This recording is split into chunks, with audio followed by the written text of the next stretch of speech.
Bump the music. Hello, everyone. Welcome to the very first Star Slug book club. I present to you the Observatory with my friends here today to discuss A Memory Called Empire by Arkady Martine. If you guys want to introduce yourself, we have Realm. Hey. To my right, my left, your left. I am here in this space with you all. Hello. Yes, my name is Realm to Exist. I am a fellow star YouTuber, and I'm very happy to be here. I did not think I would read this book until now, so I'm very happy I did. Yay! And the Dr. Toto Hex to my left. Hi, I'm Dr. Toto Hex, the smartest science turtle in your ocean Oceanatron, here today in chibi form. Yeah, the chibi's really cute. Yes, but it's also a little out of place. It's just like normal, attractive man, normal, attractive slug, chibi, giant chibi head. I like it though. I think a little boo that comes up every once in a while. Yeah. Also, Lunartic, thank you very much for being a slug link for 10 months. Woo woo! Let's go! Yeah. Guys, sub to trips. Every sub. Take it. Yes, if you sub enough times, you might become the VP of the Observatory cult, so. Yeah. I don't know who's the VP right now. It was a hot discussion for last stream. Yeah. I was VP for a full 5 minutes. Yes, you were. I know. It's like you were all usurping each other for the throne, the VP throne. Okay, so as you can see in the upper right hand, we are only discussing chapters 1 through 9 of A Memory Called Empire. Please don't discuss spoilers beyond that point in the book, but we will be discussing spoilers through chapters 1 through 9. So if you haven't read it and you want to, go read the book. The VOD will be up later. Well, since this is our first actual book club, do you want to kind of introduce what we're doing here? Yes, I will. That's the next part. Oh. Sorry. Yeah, so we are reading every other week a book or a manga. This is the first of the every other week streams with the books starting. So in the first book we picked was A Memory Called Empire. I guess I just strong-armed my way into picking it, but It's your book club, yeah, right. And oh my gosh. Thank you for the gift sub to Realm. Oh my god, let's go! Thanks, Realm. Let's go! So, and then in 2 weeks, on the 23rd, let me check. Yeah, 23rd, basically 2 Tuesdays from now, we'll be reading chapters 1 through 50 of One Piece, and then we're gonna go back and forth forever. Maybe not forever, but you know, a while, until One Piece is done, at least. Well. Yeah, that'll be a couple years from now. Yeah, let's go pace. It's like once a month. Right, yeah. So I think it'll be fun. Because I wanted to read Toto and I were talking and it was like, I want people to read books, she wants people to read One Piece. And it was like, well, why don't we have a book club? And I always wanted to have one anyway. So she really pushed me to start it and it was great. So thank you for doing that. Yay! Yeah, thanks but we're not here to talk about One Piece. And not today. I have not been able to get back into reading for a long time, so I'm really happy for A Memory Called Empire because it really hooked me and dragged me I'm glad. into its world. I'm glad. I'm in a similar position. I really haven't been able to. I just go into years and years of one sort of media, and then I just drop it for ever. So I watched manga, watched anime for a very long time, and just kind of got burnt out a little bit. So my sister catches me up on stuff, but now it's a lot of reading. So caught me at the perfect time. That's great. Yeah. Yay. Yeah, so I invited Realm and a few other people because I just thought, I like all these people. Maybe they'll join. And I was just happy. I didn't expect you to read both of you to read the book, so I'm really happy. Praise. So yeah. Complete success. All right. And yeah, so there are other people that are part of the stream crew, I guess. And if you do want to be part, go up and DM me and we can talk about it. But because we're still in the baby form of this club. This isn't even our final form. Yes, this isn't even our final form. Yeah. So yeah, we can. There are other people that are part of that can join the streams, you know, just they're not here. That's all. I know that's an awkward way of saying it. So, yeah, I just wanted it to be very chill. Like, we can discuss it in the Discord or we can discuss live, and we can do both too. So, yeah, I think. You also like. I feel like you also don't have to come like every single stream. Yeah. You know. Yeah, If you don't have to can't, join. Like, stream, that's okay. We'll catch you up. But, Yeah, I actually. we love talking about books. Yes. Yeah, I was talking to someone who said she liked book clubs, but she didn't want to join one because she was shamed out of the last one she joined. And I don't want that experience here. Read the book if you want to. Come even if you haven't read the book. It's all good. Yeah. We're all just here to talk about books and have fun and not judge people for not reading the book. Yeah, literally, like I can talk to anybody about any topic, so I don't ever want anybody to be discouraged. Yeah. So I can't believe you guys only watched the movie, the non-existent movie for this book. That'd be Short, interesting to really, see you know? a movie, though. Oh, it would be very good, but it would be interesting to see. oh my god, I can only imagine. Okay. I guess we can actually talk about the book. Whoa. So it is, like I said, it's a memory called Empire by Arkady Martine. I just learned that it was pronounced Arkady today. Me too.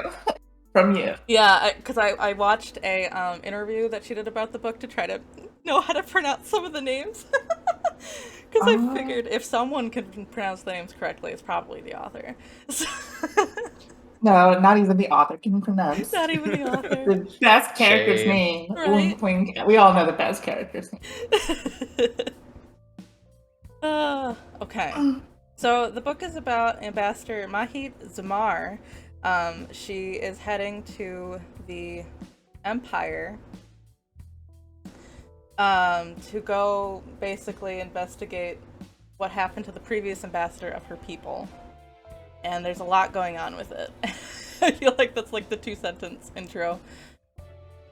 You think? Or is there something else I should say? Basically, it's like, I guess some background info. Like, Mahit is a young, up-and-coming, like, new politician. Think like young, wide-eyed politician girl.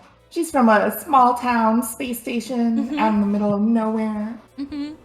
And, hang on, I need to take a drink. Not alcohol. I need water. It's all good. Okay. Yeah, she's small town, small space station girl. And that's like a very different culture from like the big giant galactic empire that's looming over, trying to take over everywhere around it. So she's a new ambassador. She's sent there. And she finds out that something has happened to the previous ambassador that she's replacing. Yes. And we're not sure what. Yes. Bum, bum, bum. Bum, bum, bum. Hi, Sir Beth. Also, hi, everybody. Hi, Lunatic. Hi, St. Rays. Hey, And Super everybody. Beth. Yes, hello, everyone. Hello. Yes, thank you. Thank you for that, Toto. That was a much better So intro. if I can add something. So essentially, why Mahit was dispatched to the planet was she happens to have a very similar appreciation for the literature and the whole society as for Tykes Kalan, the whole planet. She likes the their poems, their whole literature, their history and whatnot. She just for some reason was very enamored with it and was one of the most qualified people to go over to that position, because otherwise people from LaSalle were just very like stuck in different categories for just how to maintain LaSalle as a whole, but some people were proficient in like academics and then they were given other jobs to and he happened to have been the best choice to go and go to the Empire and figure out what happened. Yeah, like I joked about the small town space station thing, but literally no, they like don't live on a planet. They just live on a space station. They never go to a planet. They have to be like self-sufficient.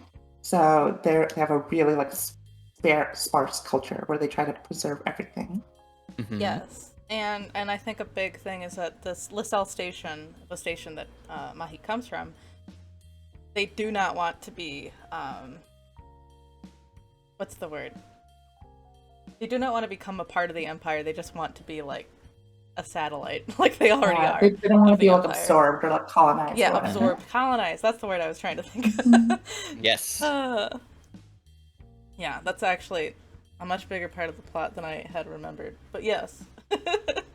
Yes, Lunatic says she's basically an interplanetary weeb. That's Yes. correct. You're right, Lunatic. Absolutely. I mean, I'm not gonna stop you. Keep going. You know. Yeah, you're right, Super Fast. And they're proud of it too. They're proud of being self-sufficient. Yes, Mhm. they are.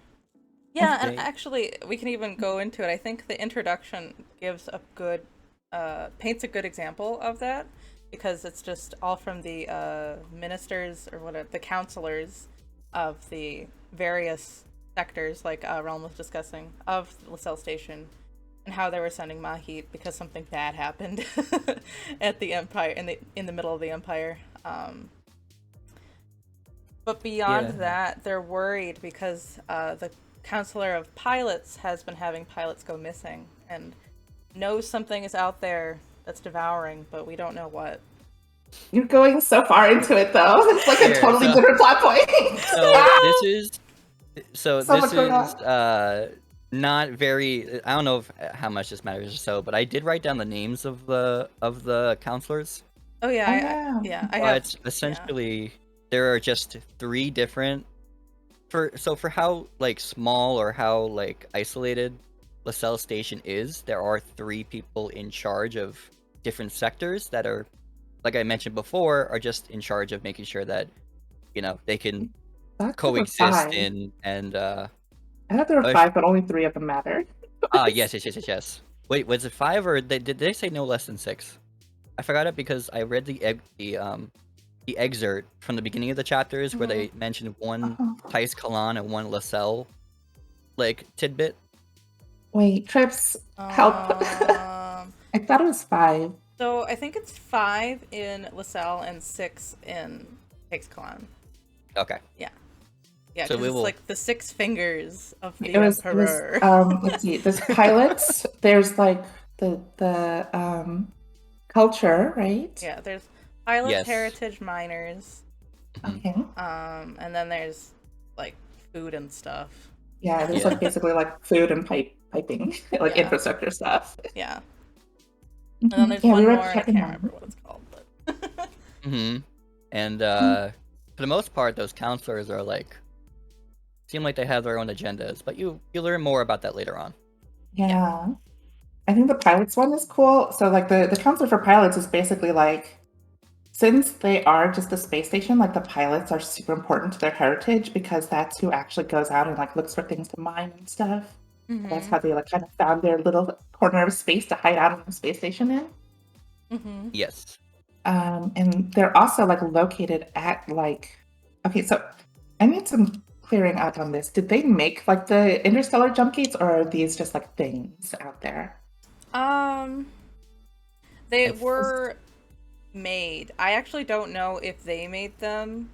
I don't think they made them. I think the Empire or made they them. just like, yeah, Um, they just like live by these jump gates. Yeah, they live near I the don't jump I don't know gates. if they said the Empire made them either, or are they just like random I think they just wormholes? existed. I They could just forgot. be there. I'd have to, honestly, they don't get into it until the second book, so I don't Okay. know. I'll Meaning have she to- doesn't want to spoil. Okay, Fantastic. But yes, they do oversee a particular jump gate that is populated by a lot of different people, and that's why they're already discussing whether or not they like Tykes Kalan.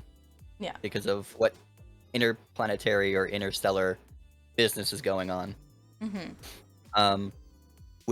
Trips, would you like to mention the awesome Imago machine that Yes. they Oh, like to sure. use? Gosh, I Good will time try. That's what we're talking about with Sal. So the Imago or Imidgo, I'm not sure how to say it, machine is basically it's a piece of technology that goes into every Lysel stationer's fine brain thing, and it contains the consciousness and memories of someone previously alive in the station, and that person, based on a series of testing, is deemed like the best like consciousness for the person to gain based on like the skills that they're going to take on in life. So if you were assigned to be a miner, you would get like an imago of somebody that was previously a miner. So Mahit has one that is the previous ambassador of the LaSalle station, but hers is different.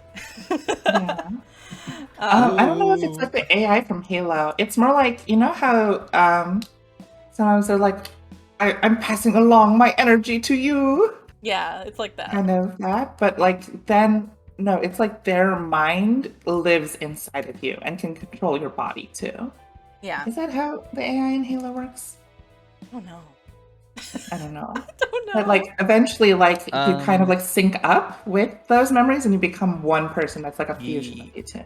Yeah. because in Halo, I'm pretty sure it was to a point where they augmented you to become assimilated with the suit, and then the suit had a Cortana or an AI to become more in sync with. So I guess by proxy, you became become the suit, where the Imago, you pretty much take two personalities, the historic one and the new body, and assimilate as one with the memory. Oh yeah, you're right. It is kind of like Pacific Rim then. Yeah, it is a little bit Or like Pacific. DBZ Fusion. Yeah, like fusion. Ha, yeah. Mm-hmm. Yeah. Wear your guitar earrings, It is. Yeah, okay.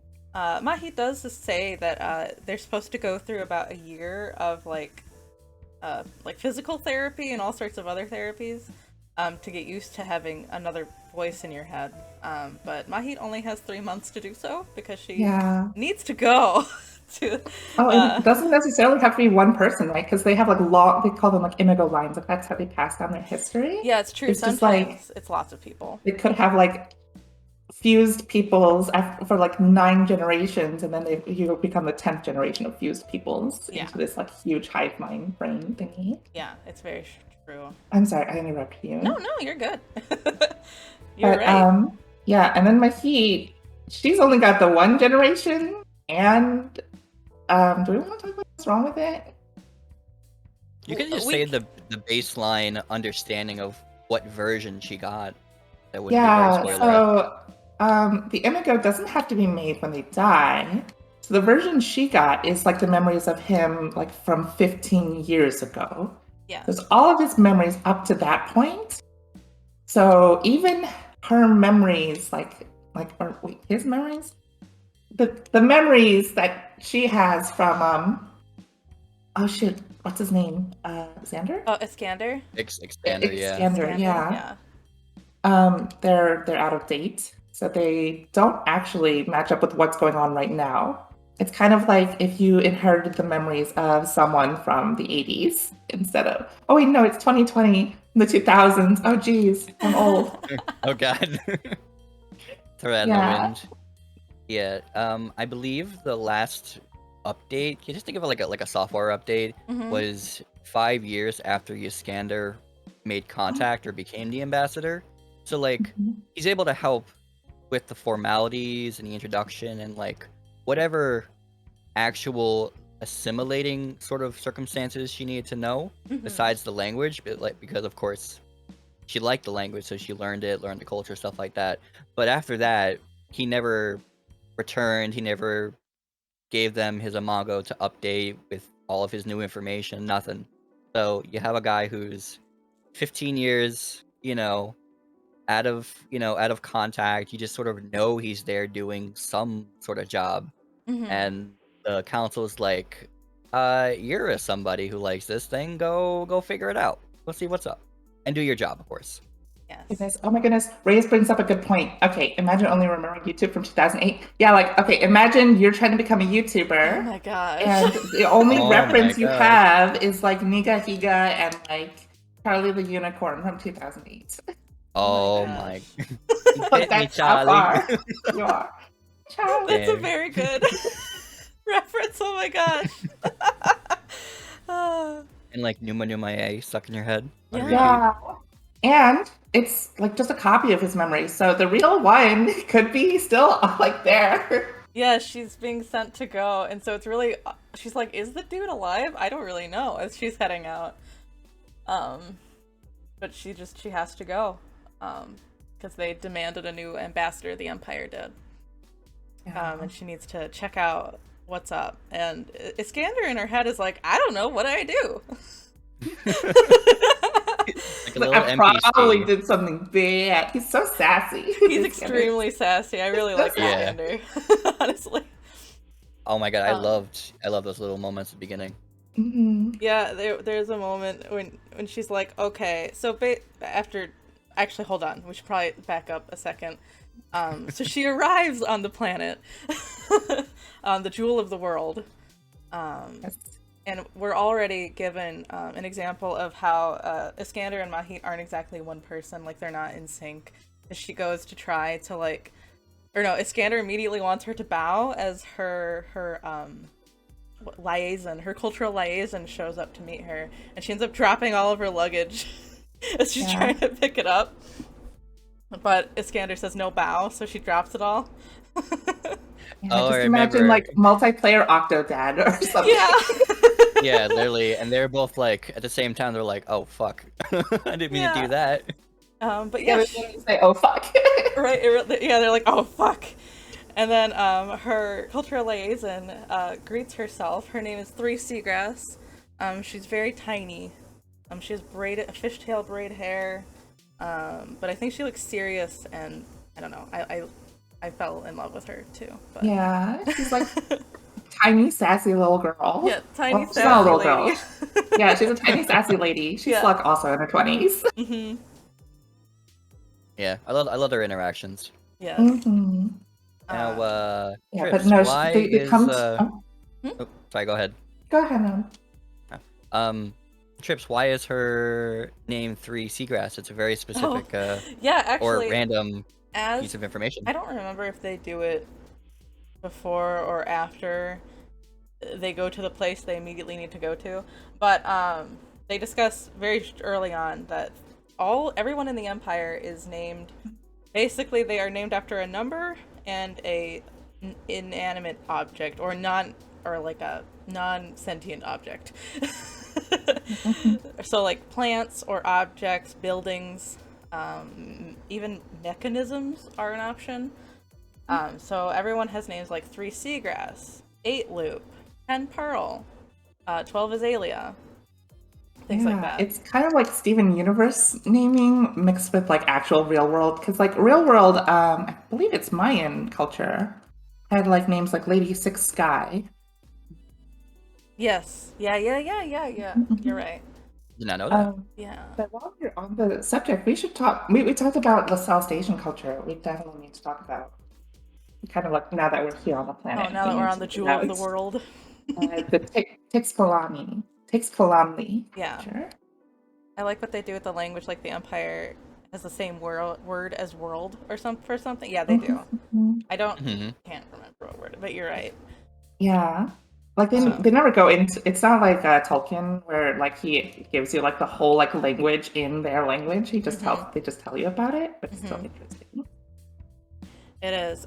So the culture, oh gosh, I find it like the most fascinating thing to me. They're very poetry based, like as they basically, just to explain the plot a bit more, Three Seagrass is like, we gotta go to the Justice Department like right now. So they get in a car and they start heading out there, and Three Seagrass is like, I can give you a tour guide poetry experience if you'd like, and Mahit's like, oh heck yes, because she loves the culture. And so that really gives you a good idea of what the culture is about. Poetry is really big. Everything is very gold, and also greenery is very big in the world. Yeah, it's like a gigantic. Did we even talk about this on stream? It's a gigantic, like basically Aztec-inspired galactic empire. Yes, it's very Aztec-y. It's a little bit Byzantinian in the way that they like operate, but the aesthetics are very Aztec. Yeah, very ornate and like shimmery. Yeah, it does remind me of like the Byzantine Empire. Thanks for the follow, Nani. Eastern Roman Empire thing. Yes, hmm Eastern. and Yeah. it's like especially compared to LaSalle Station, where they're just entirely on a station, and all they need to do is mine resources so that they can survive to keep drifting in space. Thais Kalan is just like this whole greenery of like expansive actual like an actual world. So it's like almost mind-boggling to see how much there is, even if Mahit had read about them her whole life. Like it could compare to actually physically being on a whole planet. Yeah. I love that contrast between the two cultures. Yes. Yeah, they're very different. And you don't really get to find out too much about any other culture, at least in these two books that the duology is a part of. But I like that they are so different. Yeah. And each chapter starts with like an excerpt from like one document from the South Station and one document from Salon. And it really gives like a good world building. Like sometimes it's like an ad, sometimes it's like a news report, sometimes it's like a political report, or sometimes it's like a military report. Yeah, Gives you an that's idea what of I like, really what liked. differences that will play. That's what I really liked about the world establishing that they did, because besides the first like 2 paragraphs where they just like hit you with conjunctions of like dense space terms, and what they're trying to show you is where you're beginning. Like it's very subtle. You know, you learn a lot by understanding what they're trying to do by obviously seeing both sides of it, but as you said before with the whole poetry thing, they actually guide you through what these different things mean. So it's not boring. It's really interesting. It gets you to think about it more. I think it's like the world building is really dense, but I think Martine does a really good job at keeping you into it. Yeah. I feel like that is actually okay. This is gonna be my hot take of the day, but Tolkien kind of sucks at that sometimes. Yeah, he He kind of like just stops the entire story to be like, here's this poem I wrote. Yeah, here you go. I know.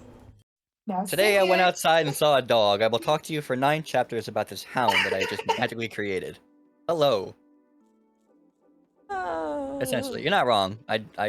It's true. There's a reason why I haven't finished most of his books. Just Yeah, no, like the probably world that. building is really good in Tolkien's world, but it is hard to digest. Yes. He does not spoon feed it to you, or he like just like slaps you in the face with it. It's so real. And yeah, I think that it's nice as they're traveling along, like there's purpose to like the world building. Like they're moving along in a car, so then Mahit can see the world moving along. Things like that. Okay, but speaking of all the names, Nami said she'd be 7 sunflowers. So what would your actual, like we were joking in the chat about all the names, but what would your actual Excalamity name be? I think I wanted mine to be like 5 coral or something like that. Aww. I think I would be like 6 seashell. That's cute. 6 turtle shell?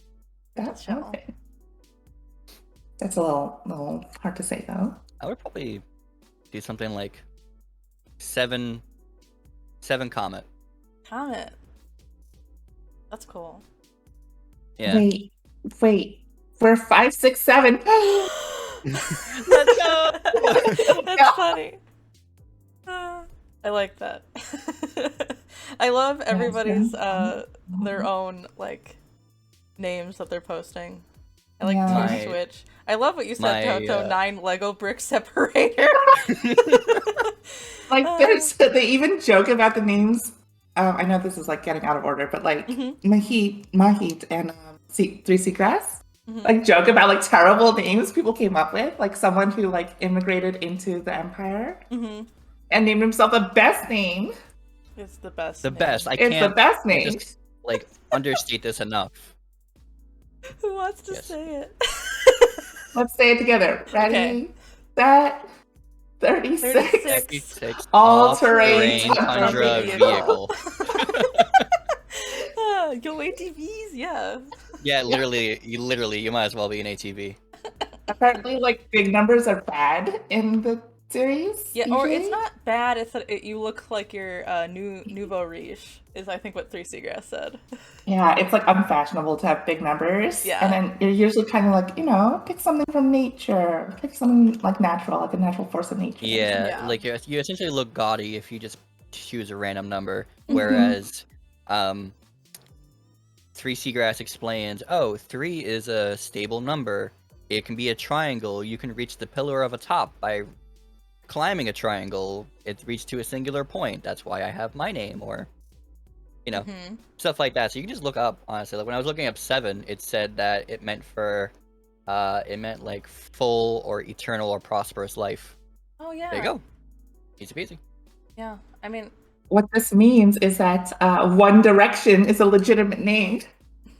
Ah, shit. it's very true. One Direction Abandoned is a Tex ship. Conley name. No. Which, yeah, I mean, the Wait, someone- Emperor is named Six Directions. I was about to say, who said 6 Direction before in the chat? Yeah. The Almighty King, your boy. Yeah. But I Six guess Direction. Six Direction. to talk about the next plot point. Although talking about the names is one of the most exciting things I think about this book. Yes. They were heading to the Justice Center, basically, because Iskander did something. Clearly, because they have to go to the justice place, and Mahit is entering the building like, oh god, what did you do? And Iskander's like, I don't know, maybe sedition, haha. And Yep. yeah, and when they enter the room, Mahit is greeted with basically, it's very easy to tell it's a dead body with like a covering over it. And then she realizes, oh no, that's Iskander. And Iskander realizes, oh no, that's me. And they basically, Mahit, very panicked, is trying to like check the body, look at it, see what's up with it, while Iskander's having a mental breakdown within her brain. And he kind of fizzles out. And suddenly Mahit can't talk to Iskander anymore. And so now, Mahit needs to figure out who killed Iskander. Now, the coroner or the morgue person says that it's he died of like an allergic reaction, but that's a little hard to believe since he had been on the planet for like 20 years and Yeah. never had an allergic reaction before. Mm-hmm. Yes. Yeah, but it's crazy because, like, again, their minds are like melded together. So while like, it's like someone's having like a breakdown and then you're trying to calm them down, but they're also having that breakdown inside of your brain, so it's making you have a breakdown. Mm-hmm. Yeah, it's like double the breakdown. Iskander is like just looking at his own dead body and Yeah. like, oh fuck, I'm dead.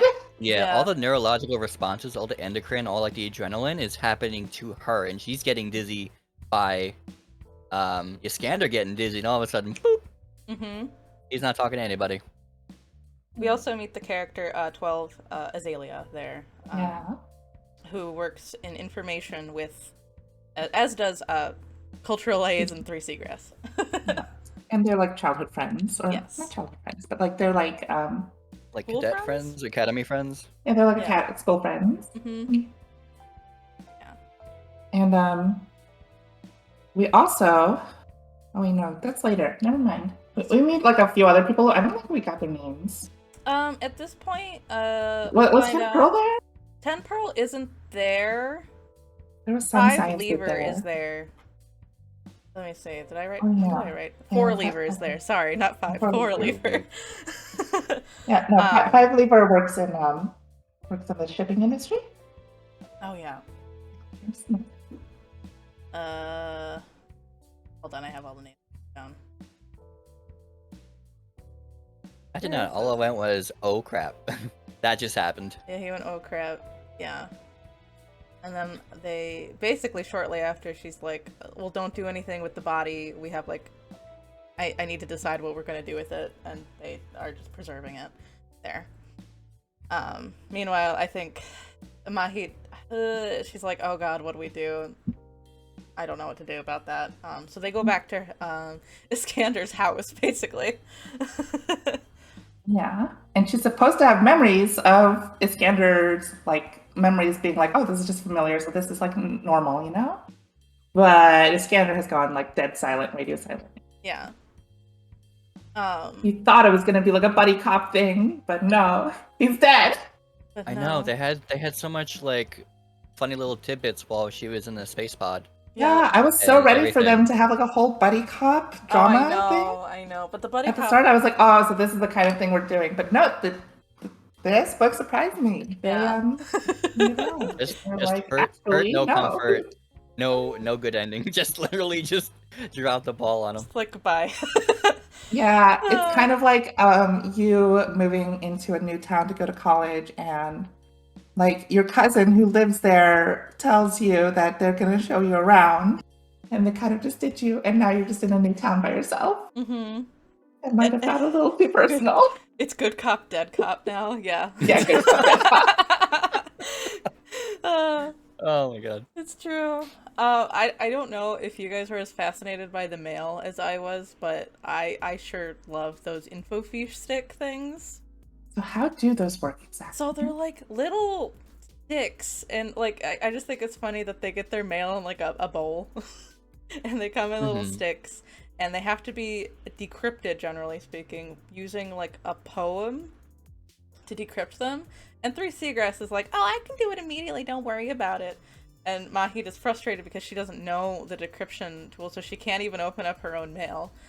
But yeah, I just thought it was so interesting because the mail comes as like a little wooden tube, and you can't open up the tube. Or like, it's not a tube, but it like shows like a holographic like thingy sometimes, depending on what it is, letter head. But you have to decrypt it no matter what. But I don't know, I just found it so fascinating that, like, again, poetry is such like a big deal in this culture. And also having like special mail look a certain way is so important too. Yeah, they had different categories for stuff. So like a gray blank slate of a mail piece was from like information.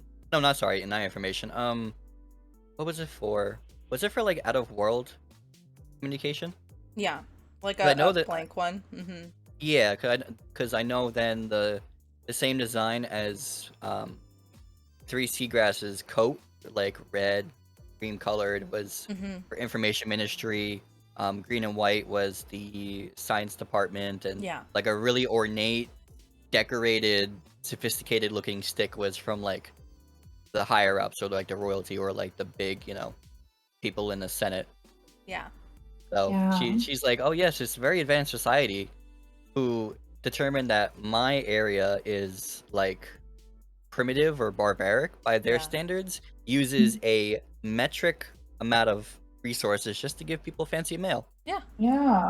And honestly, like, you're right, Lunartic. It is really inconvenient and obtuse, and they make it out of like animal parts and stuff. But I think that just goes to show like the contrast of the LaSalle station. It's just like, okay, we're not going to waste anything. If you had like good memories of like doing stuff good, we just plant it into someone else when you die. So we'll just save all of that, and we'll just like literally just like whop, and that's so simple. But on Texcalon, because of this huge sprawling like multi-solar system empire, they're like, oh, we have so many resources, we will make it really nice. And also it's pretty realistic. Like, honestly, bureaucracy is super like inconvenient and not streamlined at all. There's a lot of stuff.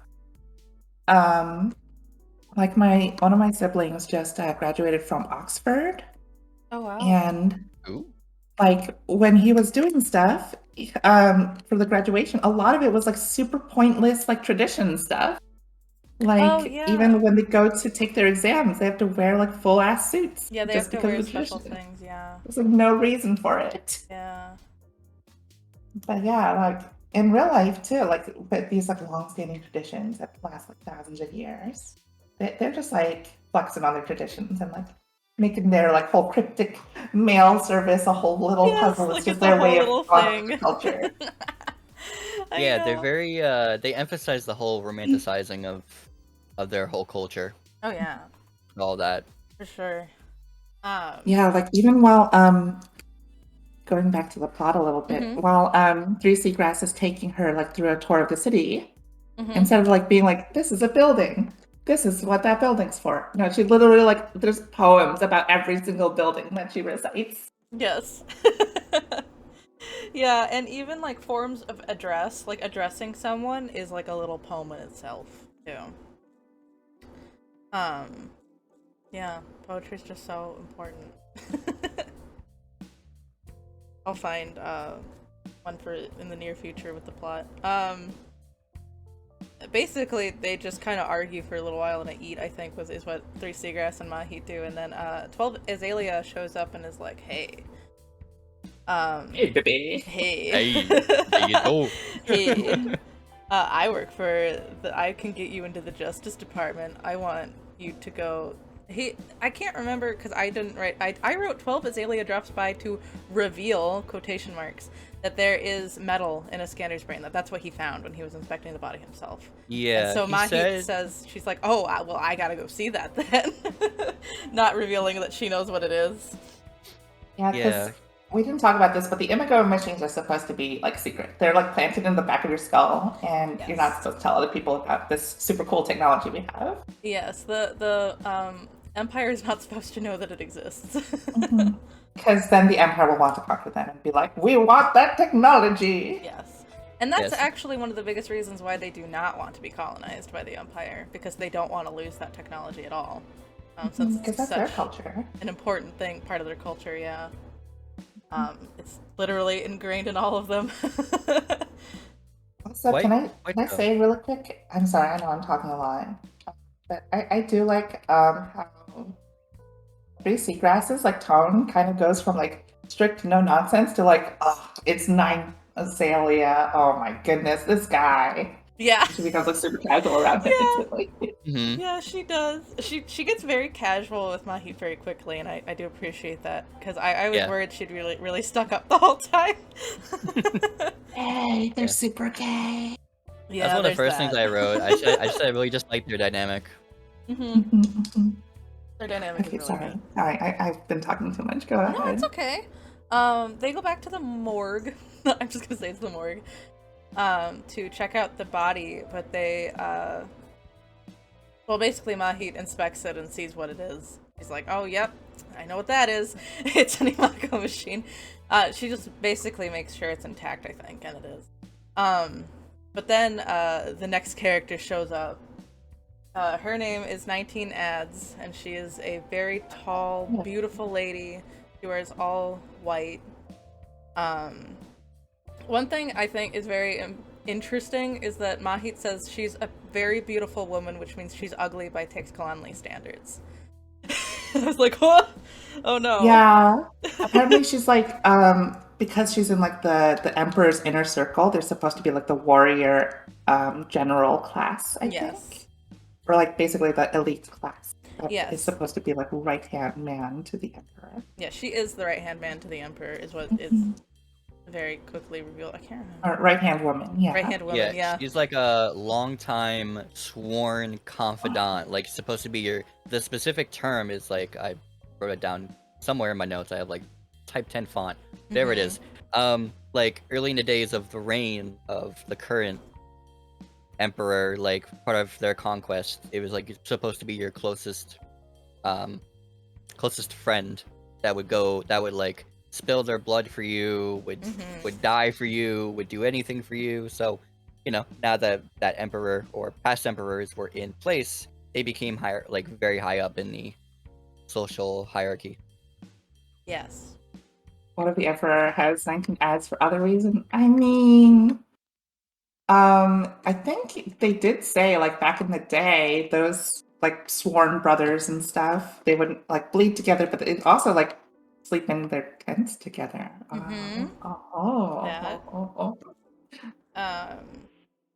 Yeah. Actually, yeah, that's all I'm gonna say. Yeah.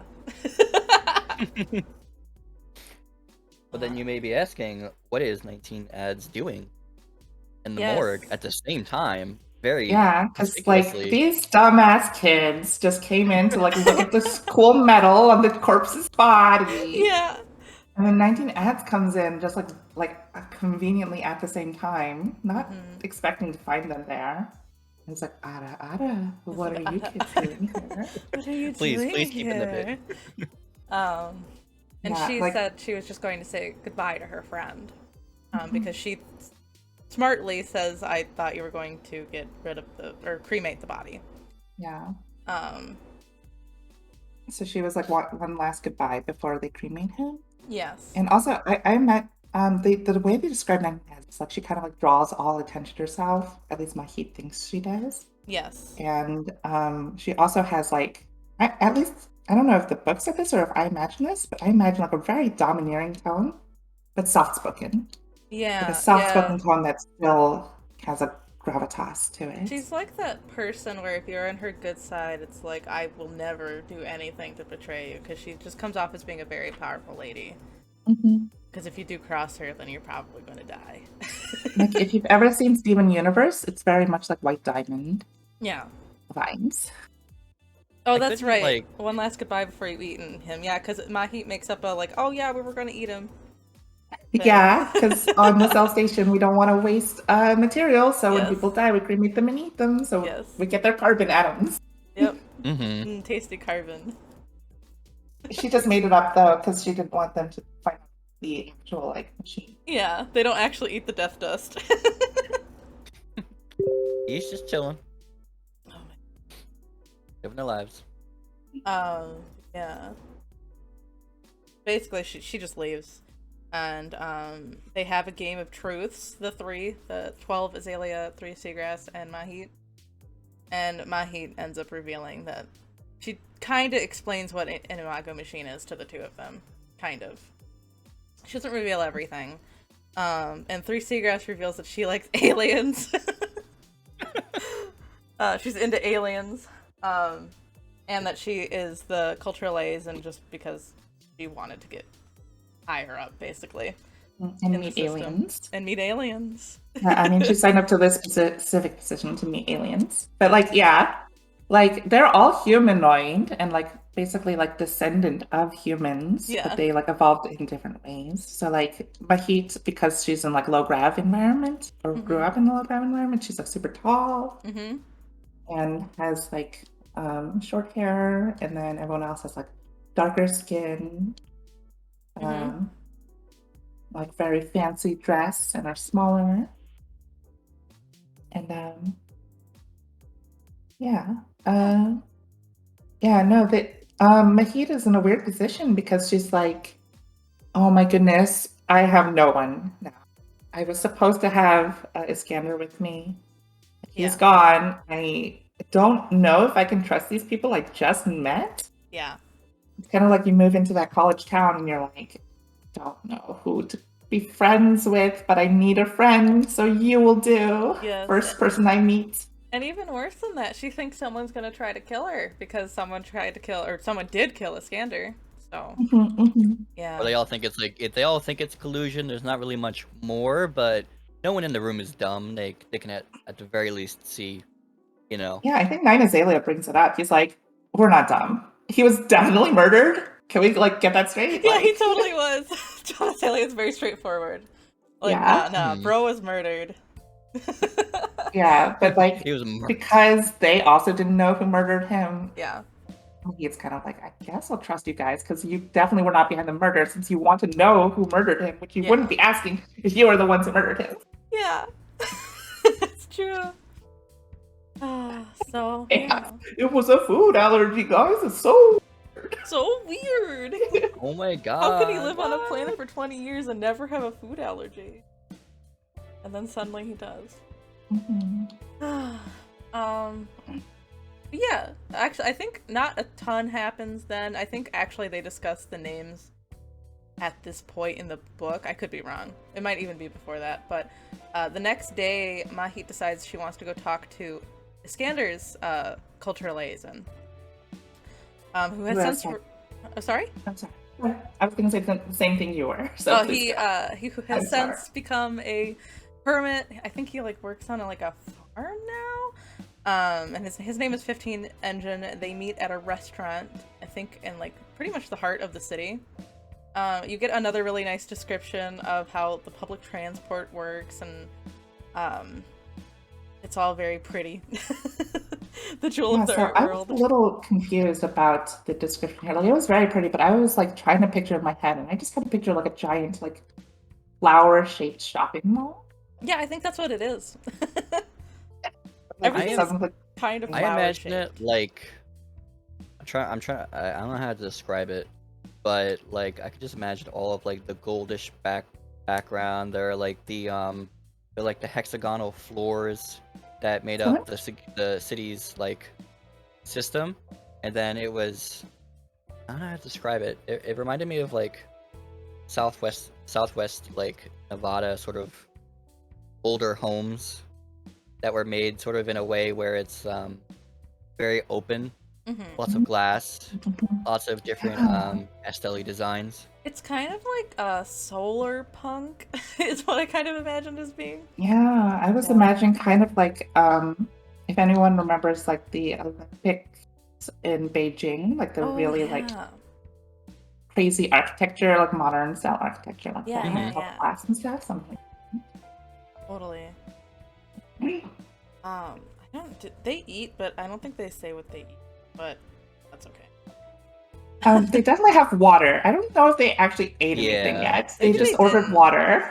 Oh, they ordered water. I guess that's true because they have a discussion with 15 Engine, and he's like, "Well, thank you for the water." No, that's too far.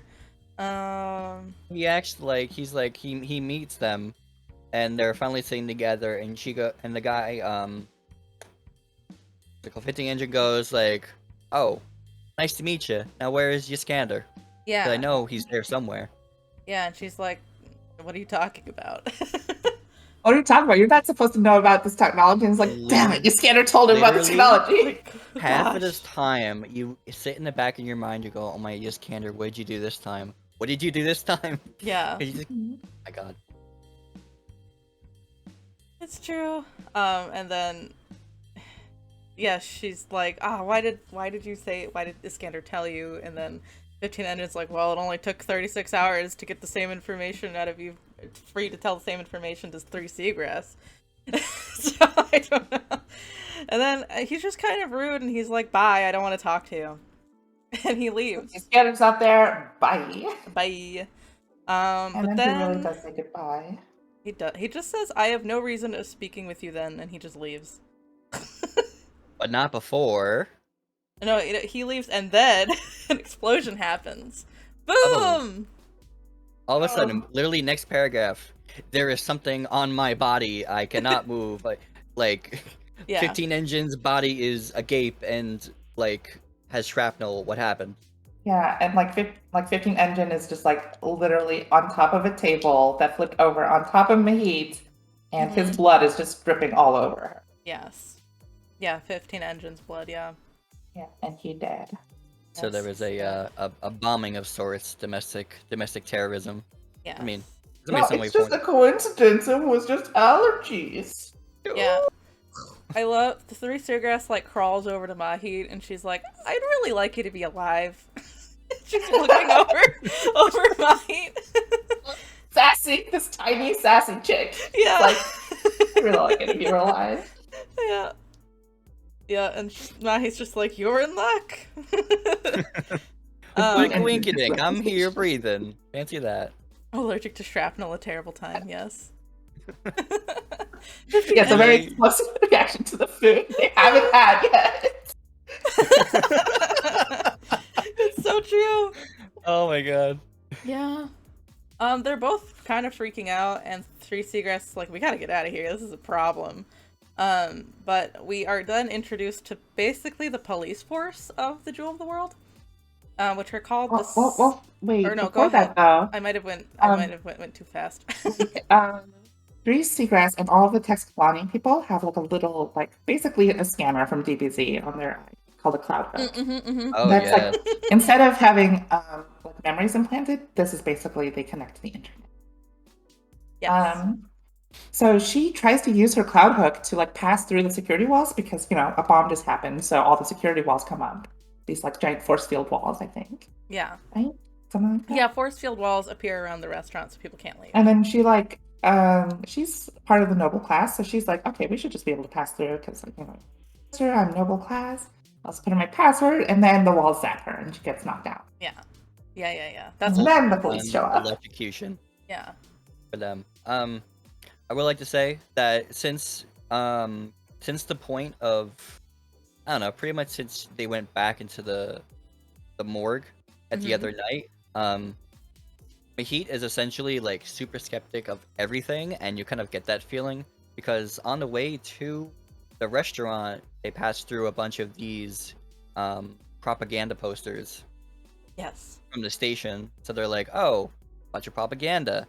Clearly, that's like just something that happens, right?" And then like the entire time, Mahit's like, well, there wouldn't be all these things if there wasn't something wrong, you know? There wouldn't be all these people if there wasn't something wrong." And then literally a domestic bombing where she conveniently is with a former liaison of the person who just coincidentally died.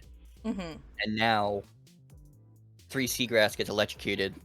Like, Yeah, and then also passed no one out. helps them except for like one person who's wearing like a mysterious purple flower. Yeah.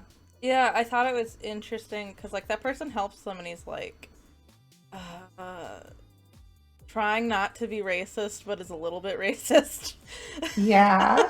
And like 3C is also like low key kind of like Yeah, well, not racist, but like, insensitive. everybody calls Mahit a barbarian, so they're all hell racist. Yeah, Yeah. it's kind of like you're my token black friend. Yeah, kind it's of like, thing. oh god. Exactly. There is a bit not like main like in the story itself, but like you can see the people on the train who are like looking at her. They have like a bit of xenophobia, which later on they talk about people who like use that to their advantage. But there's like inherently a sense of like, I don't know, literally like a painting you just sort of keep up frame. You know, it's very just ooh there. Look at this look at this foreign thing. Look at this new thing, and she's like trying to get help for 3 Seagrass, and they're like, what do you need? In like the slowest tone, she's like, I can speak, you know. Yeah. I need water Yeah. for my friend. Like, come on. Like, I don't think they mean it in any sort of unendearing way. They just probably think that that's just the standard, and they should just address it as such. Yeah, and from Mahid's Yeah. perspective, it's kind of like interesting because she loves this culture and she wants to be a part of it, but she also is proud of her LaSalle Station heritage. Yeah. She's kind of caught in between, like, okay, do I like just give up that so I can be like a full Texkalani Empire person, or do I try to show them that we're not uncultured? Yeah. Yeah, it's true. She's walking a very difficult line because, I get it. She loves it, but, she also likes her own culture. Both, I think, her and even Iskander agree on that point. Just from, never mind. Yeah, and Chaos, you bring up a good point. Like xenophilia and xenophobia often like come from like the same line. Like Yeah. the whole thing is you're still treating them like someone that's an outsider, even if you like them or hate them. True. Yeah, and for these people who like grew up, it is an empire, so there is just like a strict hierarchy. With you don't really get introduced to many representatives for different places. You just sort of understand that there are people here who were annexed by Tais Kalan, and then there's everybody else. So they probably don't. If everything's regarded by information, especially online, they probably have some way to restrict it or coerce it to give it to people who need it, and then everybody else just sort of gets the leftovers. So they probably don't have a legitimate understanding. They just know what they know about their culture, and then like that's it. You know, he knew somebody new. Oh, okay, cool. Long live Tais Kalan. That's it. Yeah. I mean, they are they're basically Great Britain, like just eating everybody alive, and they think they are the best. Yeah. But yeah, you did bring up a good point, Realm, where like the sunlit, not the sunlit, or is it? I think that comes later. Hold on. No, the Sunlit do show up now. Oh yeah. The Sunlit arrive and try to take her into custody, but Mahit says that 19 Ads is expecting her, so she should be brought to 19 Ads' place instead. Yeah. It's like the police come and she's just like, actually, I have a meeting with the vice president. Yes, I do not want to be taken to jail. Basically. Literally, still fumbling. The Sunlit say that she's going to be brought to, like, the military complex or whatever, and, like, she'll be safe there, but I don't think she trusts that. Yeah. And also, can we talk about the Sunlit real quick? Yeah. Like, there's one thing about being in uniform, but literally they all look the same, and then they all, like, I don't know, have the same brain? I don't know. They're like clones of each other or something. They're like yeah, they They're- kind of act like they're all of one hive mind, but Yeah. There was a Imagine if the clone troopers actually had a hive mind. yeah. there was a brief conversation that Mahit remembers through the neurology of Yiskander talking to Ten Pearl like many moons ago, that there was some form of either complete sentience or complete link up Mhm. of the entire city's infrastructure Mm-hmm. to allow for Yeah. seamless things like the reactive system that held the citizens and Mahit and 3 Seagrass, and as well possibly linking up the entirety of the security force. But like, you only heard the remnants of the beginning of the project. You don't really understand through at least where we're reading Yeah. what happens. Yeah. Yeah, like the city is a giant AI. Yes. Yeah. It's spooky. Mm. It's spooky. But if anyone is concerned, 3 Seagrass is okay, and she's brought to a hospital. Mhm. Or they And make then sure she's okay by bringing her to the hospital. the police kind of like call Bahit's bluff, and they're like, "Oh, so you have a meeting with the vice president, so you can't come with us." And then I guess we'll take you to the vice president. We'll take you to 19 Ads and see Yeah. how you like it there. Bet. Yep. And so she does. Yep. Literally. She goes to 19 Ads' house or office house. Yes. Her base. Yeah, her base. Pavilion of sorts. Mm-hmm. And 19 Ads is like, Ara, who is Yeah. this who has been dropped on my doorstep? Yes. And 19 Ads is like weirdly like trying to get close to Mahit, and like feels like Mahit should like automatically trust her because 19 Ads was apparently really close to Iskander. Yes. And we find out that she actually does know about the Imago machines because Iskander told her, but she doesn't fully understand how it works because she thought that Mahit would just like turn into Iskander and have his like same personality and everything. And she's like, why don't you remember? It's very White Diamond from Steven Universe. It like, so why is, is this yeah. the same person? Why aren't you the same person? Yeah, and Mahit's like, you're very pretty. You're pretty, but stop asking me these questions. I don't know who you are. Yeah. Yeah. It's like an amnesiac like meeting their lover and being like, who are you? Why are you touching my leg? Yeah. It very much is so that. Literally meme like, oh, I don't think my wife would like that. I am your wife. Yeah, actually, I actually wrote this, that 19 Ads is even like, he even says like, I want to talk to Iskander. I don't want to talk to you. And Mahit's like, I can't do anything about that. Yep. And then you're right, super fast. Like I was thinking that, Mahit was thinking that. They fucking? Yeah, they fucking. Yeah, So literally. true. Yeah, you'll you see it like you see random tiny bits of reactions, bits of like quotes from Yiskander in the mind of Mahit. Like she took a shower because obviously you don't want the blood and entrails of 15 Engine on you all the time. Just my opinion. But she like took a shower, but all of a sudden she felt like 4 inches taller, and she felt like she had twice the size of her normal set of hands. Yeah. And like the sense of the shampoo in the house of Anne's was very familiar.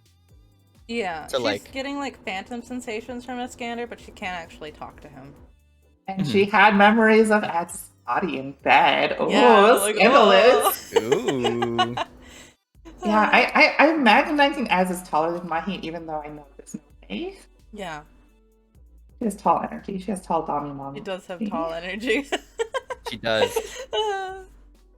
It's funny. I'm here for it though. And then, yeah, since she's in 19 Ad's place and not Giskander's apartment or whatever, she has to put on 19 Ad's clothes Yes. for the shower. Yeah. It's even more awkward. Mm-hmm. 19 Ads is just like casually like being a boss and doing work, being a lady boss. Mm-hmm. On her like gigantic holograph computers with her like. Very true. The way they move around their information web with their cloud hook and everything like that. It's like a flick of a knuckle, the move of a shoulder, and like all of a sudden you have 4 different screens. She's like typing out email. She's getting her, I forgot the name of the secretary. Is it like 5 or 9? Oh, my 5 God, no. agate. Yeah. 5 agate. Yes. Yes. Snaps a finger, all of a sudden there's like 3 assistants there to like bring her tea, bring her food, get her caught up on her situation. Oh, and by the way, we're not saying you can't leave, but you're not leaving the house. So Yeah. welcome. Stay here for a while. You're Do gonna your stay thing. here Mhm. tonight. So she's basically imprisoned Yeah. there Like, now. well- And also, like Mahi, oh yeah, you're right, Raze. Mahi does think like, you know, if I was in Giskander's shoes, I would have hit that too. Yeah. Yeah. Oh, true.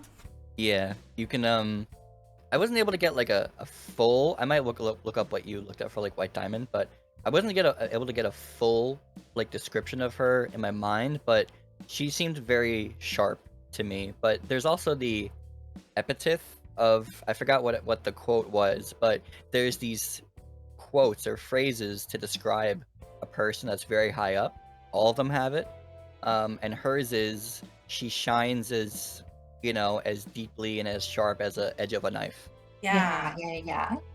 So Yeah. And all like of her even the way she personality speaks traits. is really sharp. Like she Yes. does not beat around the bush. Well, no, she does like kind of like use very subtle hints, but everything she says has a purpose Yeah. and has like a motive behind it. Yeah. Yeah, she doesn't speak without purpose, which is cool. She's very big boss energy. Yeah. One thing I realized we haven't said is that her title is Wazwa Cat, which I just like saying. It's also Wazwa Cat. Yes, that's I couldn't think of it before. How you say it again? Wazwa Cat. I don't actually know how to Okay. say it, but I see it's easy. I have it written down here. EZUA ZUAKAT. yeah. I think so. Wazwa And then Cat. the distinction of people is a Wazwa Cat Lim, which is like the group. yeah. Yeah. That Usually was it chosen. seems like everything that is like in a certain form will have an L or a limb after it. Like Mhm. Escalon Litzlum. It's like Mhm. the name of the people. Can't believe I said that first time. Wow. I could not say that Excellent, even if you told me excellent. 10 times fast. I would not. Leave that to you. Escalon Litzlum. And the scientists are Explanato. Yeah, explanatal. Mm-hmm. Yeah. Yeah. Isn't was a cat. Yes, cat. Mm-hmm. She mentioned. Oh, Yeah, the name. Mahi is not left like completely like alone though. Her mail is delivered though in her prison. So Wait, hang on. You got mail. it's like, oh, Kerplunk. she's actually happy about it too because she doesn't have anything else to do. Oh yeah, and she's Yeah. just like moaning from her hip injury from the Mhm. bomb. Mm-hmm.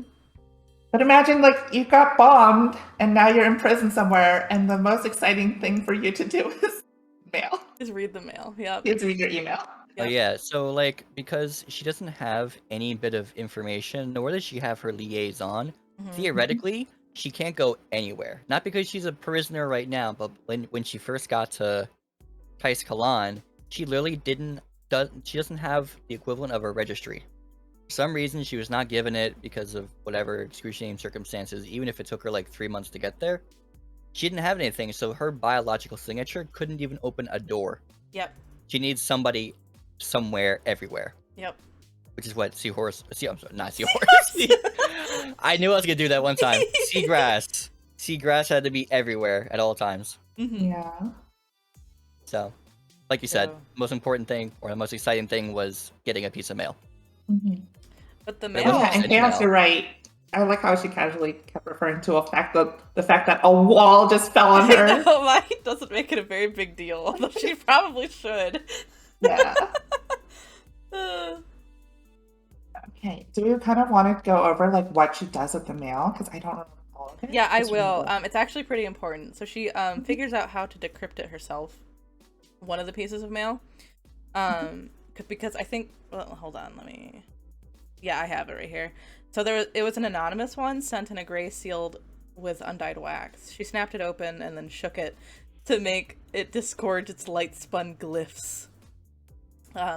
Your friend composes warily on the subject of enclosures, boundaries, demarcations, edges of knives, but thinks also of you, subject of lonesomeness, and sends 12 flowers as a promise if you need them. So yeah, she gets that. Not that it needed to be. She knew that the Minister of 12 Azalea basically sent it to her. Because it was coded. Hold on, I have it written. That one was fun, and then that one was just whatever. That one wasn't the important one. Sorry. The important one it's just 12 Azalea being like, I know where you are. And this one is she realizes it's from Takakal Onshu, the counselor for pilots from LaSalle Station. And it's a message saying, without reading, it's actually really long, so I'm not going to read it. Basically, communication that your replacement may have been it's to Iskander saying that there's a replacement being sent to you. Your replacement may have been sabotaged. She bears an early imago reporting of which neither the counselor for the pilots nor the counselor for hydroponics was able to verify the condition of before integration. She was sponsored by Heritage and the miners, but be wary.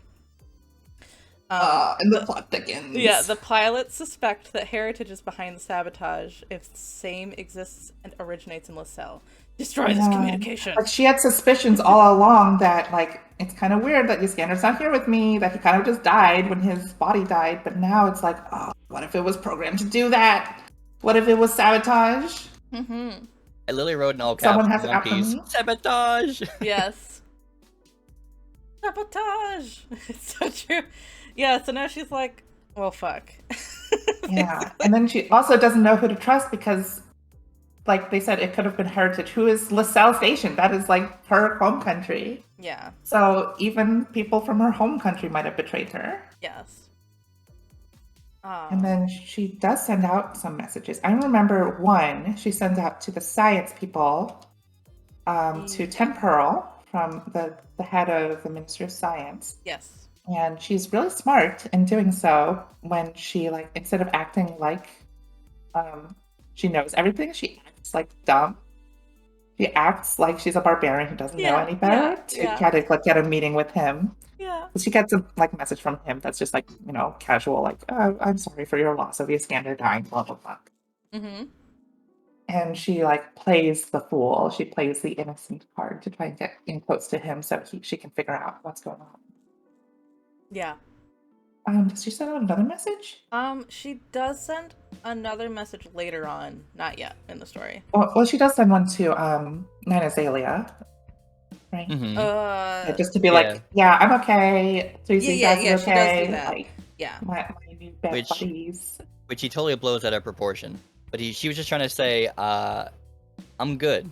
Yeah, I'm good. I'm not like in trouble. You're good. Yeah, just that was the one I know. read. The one I read was her message to him. Like, I'm fine. I'm just on the edges of knives. Thinking of you, I'm lonely. Basically. Yeah. And then he responds, K. K. Yeah. Hey. Hey. Yeah. Yeah, and then she wrote in poetry too. Yes. In like a code poetry. Mm-hmm. To be like, in case 19 ads is watching. Yes. But we're... He leaves her on read. Yeah, basically. Oh, that's funny. I had this right next to that area where I made notes, but I thought it was really funny. There's a quote at the beginning of page 119 that said, "The problem with sending messages was that people responded to them, which meant one had to write more messages in reply. I just thought it was very funny because that's how I think too. I'm just like, I could message this person, but that means like they reply back, and then I had to reply there, and it'd be a whole conversation. Yeah. Ugh, exhausting work. Yeah. Oh my goodness, you're so right though. You are That's right so though. funny. Like, do I have the social That's capacity? Mm-hmm. Yeah. Mm-hmm. I'm sorry if I ever leave you guys on red. No. Honestly, sorry if I do too, because sometimes I'm like, I'm too tired. Good night. Yeah, me too. I'm so sorry. I feel so sorry for it. I'm just like, I had that energy for like 2 minutes, and then it went gone. And yeah. Oh, it's true. Let's see. Then I think it's, basically it's the next morning, and Mahit meets 5 Agate's son, 2 Cartography, whose nickname is Map, which I thought was so cute. They have little nicknames like what does 3 Seagrass call 9 Azalea? Doesn't she call him like Petal? Yeah, they have like, if they're really close, they'll just like come up with a synonym of their name to call them. And she's Reed. Yeah, Reed. Yeah, because she's Seagrass. Yeah, it's very cute. I like all these things have meanings. It's very endearing. Even if I know they're literally poking at each other because they've been knowing each other for such a long time, I'm like, it's cute in a very make fun of your friend, sarcastic kind of way. Yeah, I thought when they first called each other like Petal that they were romantic names, but apparently it's just like nicknames. Yeah, they're just nicknames. Yeah, they're literally like, listen here, you little shit. Like, like this is going down. Yeah, no, I thought they were romantically involved with each other, but no, they were like kind of just annoyed with each other. Yeah, they were like, get out of here. Friendly, like the friends you're so close to, you can like be mad at them. Yeah. And like call a bitch or something and be like, okay, but like, yo, bitch, why you here? Yeah, that's basically what it was. Oh gosh, He's like, fuck you, bitch, come with me. It's true. 2 Cartography has like no bearing on the plot. I just thought his nickname was cute, so I mentioned it. Well, she does get them to talk to 5. I forgot the name again, please. 5 Agate. 5 Agate to talk like a bit more about the situation in the city, not because 5 Agate knows more than anybody else, but because like they're in the same position as Seagrass, where they're just sort of like they're directed to be very observant. They're just sort of grown up that way. They're very subtle, but like retain a lot of information. So they're like, tell me something that like what you think about, and so you learn about one of the factions of the story, like the militaristic faction. Yeah. Led by One Lightning. Very cool name. Yeah, and I mean, and it's not even that 5 Agate, her position. I mean, obviously, it partially is, but it's also just, you live here. Can you tell me what's up? She was literally trying to get any information that would not come with a slew of, well, why? What do you think about this? Is there a reason you need to know? Why don't you tell me something in return? And you're like, I just want to know, man. Yeah. That's so much. She tells her a lot, though.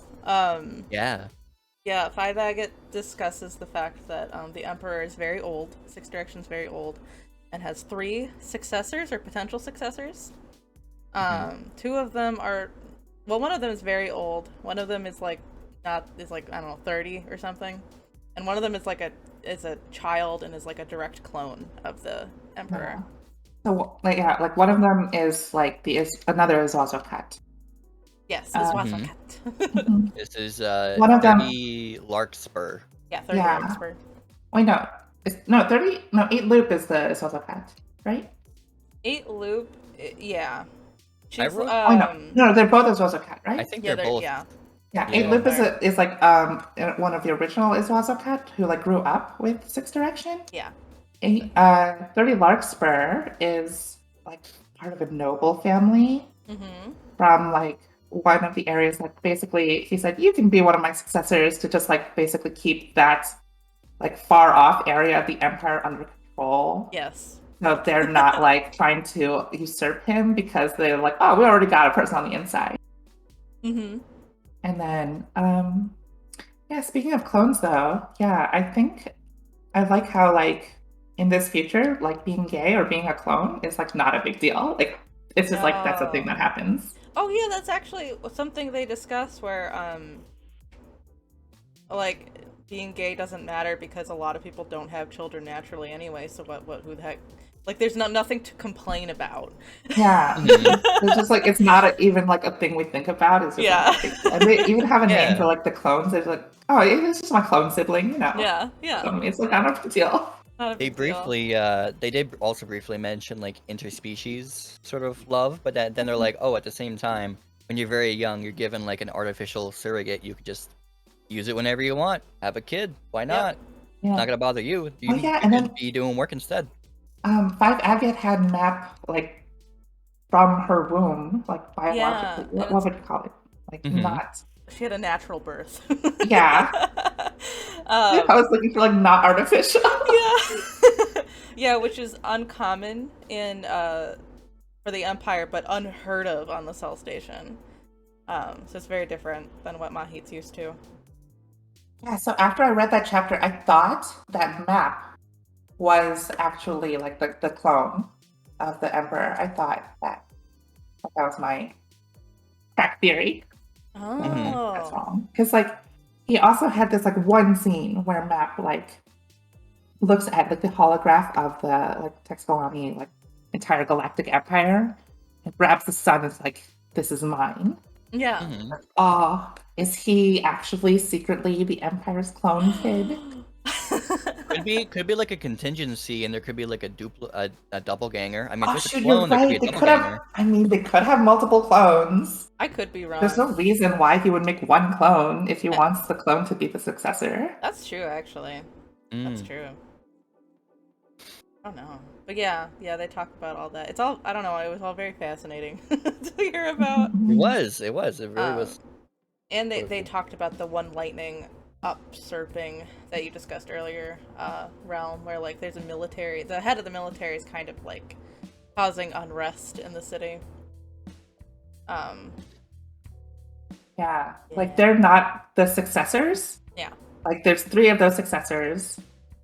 One is just like a clone of the Emperor. One is like Emperor's like best friend, kind of. Yeah. Or, like, yeah, pretty much. Yeah. His 8th loop. And then one of them is like merchant class. And then there's just another whole class of like military people, like grassroots, like, we want change. Yeah. Down with the government. Down with the government. Yeah. It's true. We still don't know 30 Larkspur's whole deal, though. He's still kind of mysterious. No, not yet. He But we just do sounds know- he sounds like a noble merchant who wants more power. You know. Yeah, but he has some like conniving things going on, and also the oh, we got raided. Yeah, Cyber Tiger, thank you very much for the raid. Welcome. We are discussing A Memory Called Empire by Arkady Martine. If you haven't read the book and you don't want spoilers, oh gosh, I was expecting that. Go read the book. But yeah, if you're cool with spoilers, stick around. It's a very cool book. And also, Blush Raven, thank you for the follow. Or if you like think that what we are talking about and our like summary so far is interesting, go read it. Yeah, It's so good. Yeah, and then join us for the next discussion. Yes, you don't necessarily have to be even on the show as we are now. You could definitely be in the chat as you currently are, just discussing it as you go along. Yeah. So whatever you're comfortable with, we'd be happy to have you. Yeah. No, rule 1 about book club is definitely talk about book club, Cybertech. Get it? God. Oh my god. But Hex, you were very right, because they mentioned that 30 Larkspur is one of those people that we mentioned earlier will use whatever means or excuse he can to increase his influence. So like the whole xenophobia thing, he'll use that to his advantage and like go somewhere else and use their resources or somebody else's based off of like what will benefit him the most. He's very much a benefits versus losses type of like sly individual. I wouldn't call him like well, you're right. No, Realm, you're right. I wouldn't call him like a businessman so much as like a fancy merchant, though. Yeah, he's like a very... He's still like, he's not like cold businessman. He's like, he'll act like he's your friend, you know? Oh, he's very He's kind of eccentric. like a car salesman. Oh yeah, he's like really shifty. Just a little bit. But he also has a lot of supporters though. He He does has have like a lot all of the people with the supporters. purple flowers Mhm. are his supporters. Yes. Yeah, yeah. I think 5 agate actually is like, I don't really need to describe 30 Larkspur to you. You'll understand as soon as you meet him. They also said to be wary of him too. Yeah. Out of all people in the Yeah. in the station, Mm-hmm. they're like, oh, you'll see, you'll understand. Very true.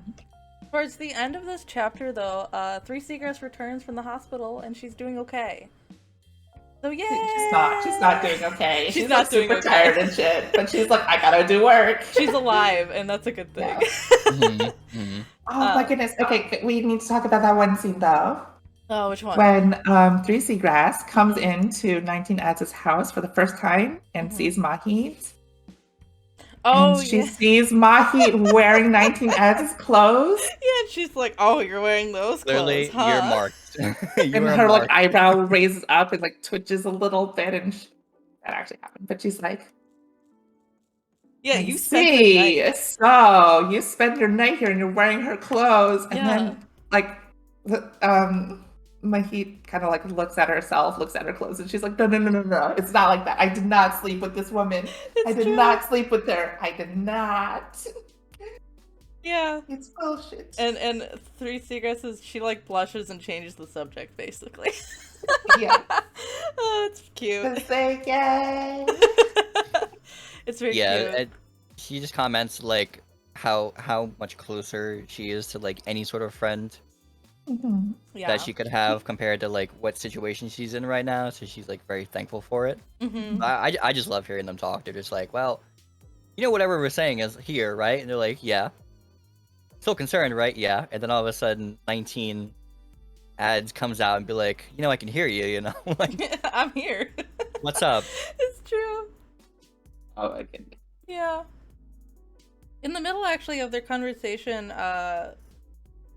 Mahi remembers a memory from Iskander talking with Ten Pearl about an automated system that can be trusted to move hundreds of thousands of people. So they're working on stuff, apparently, together. And it involves the sunlit, and something that Iskander has that can help the sunlit. So Yeah. what's going And at this on? point in the plot, we still don't know what's going on there. Yes.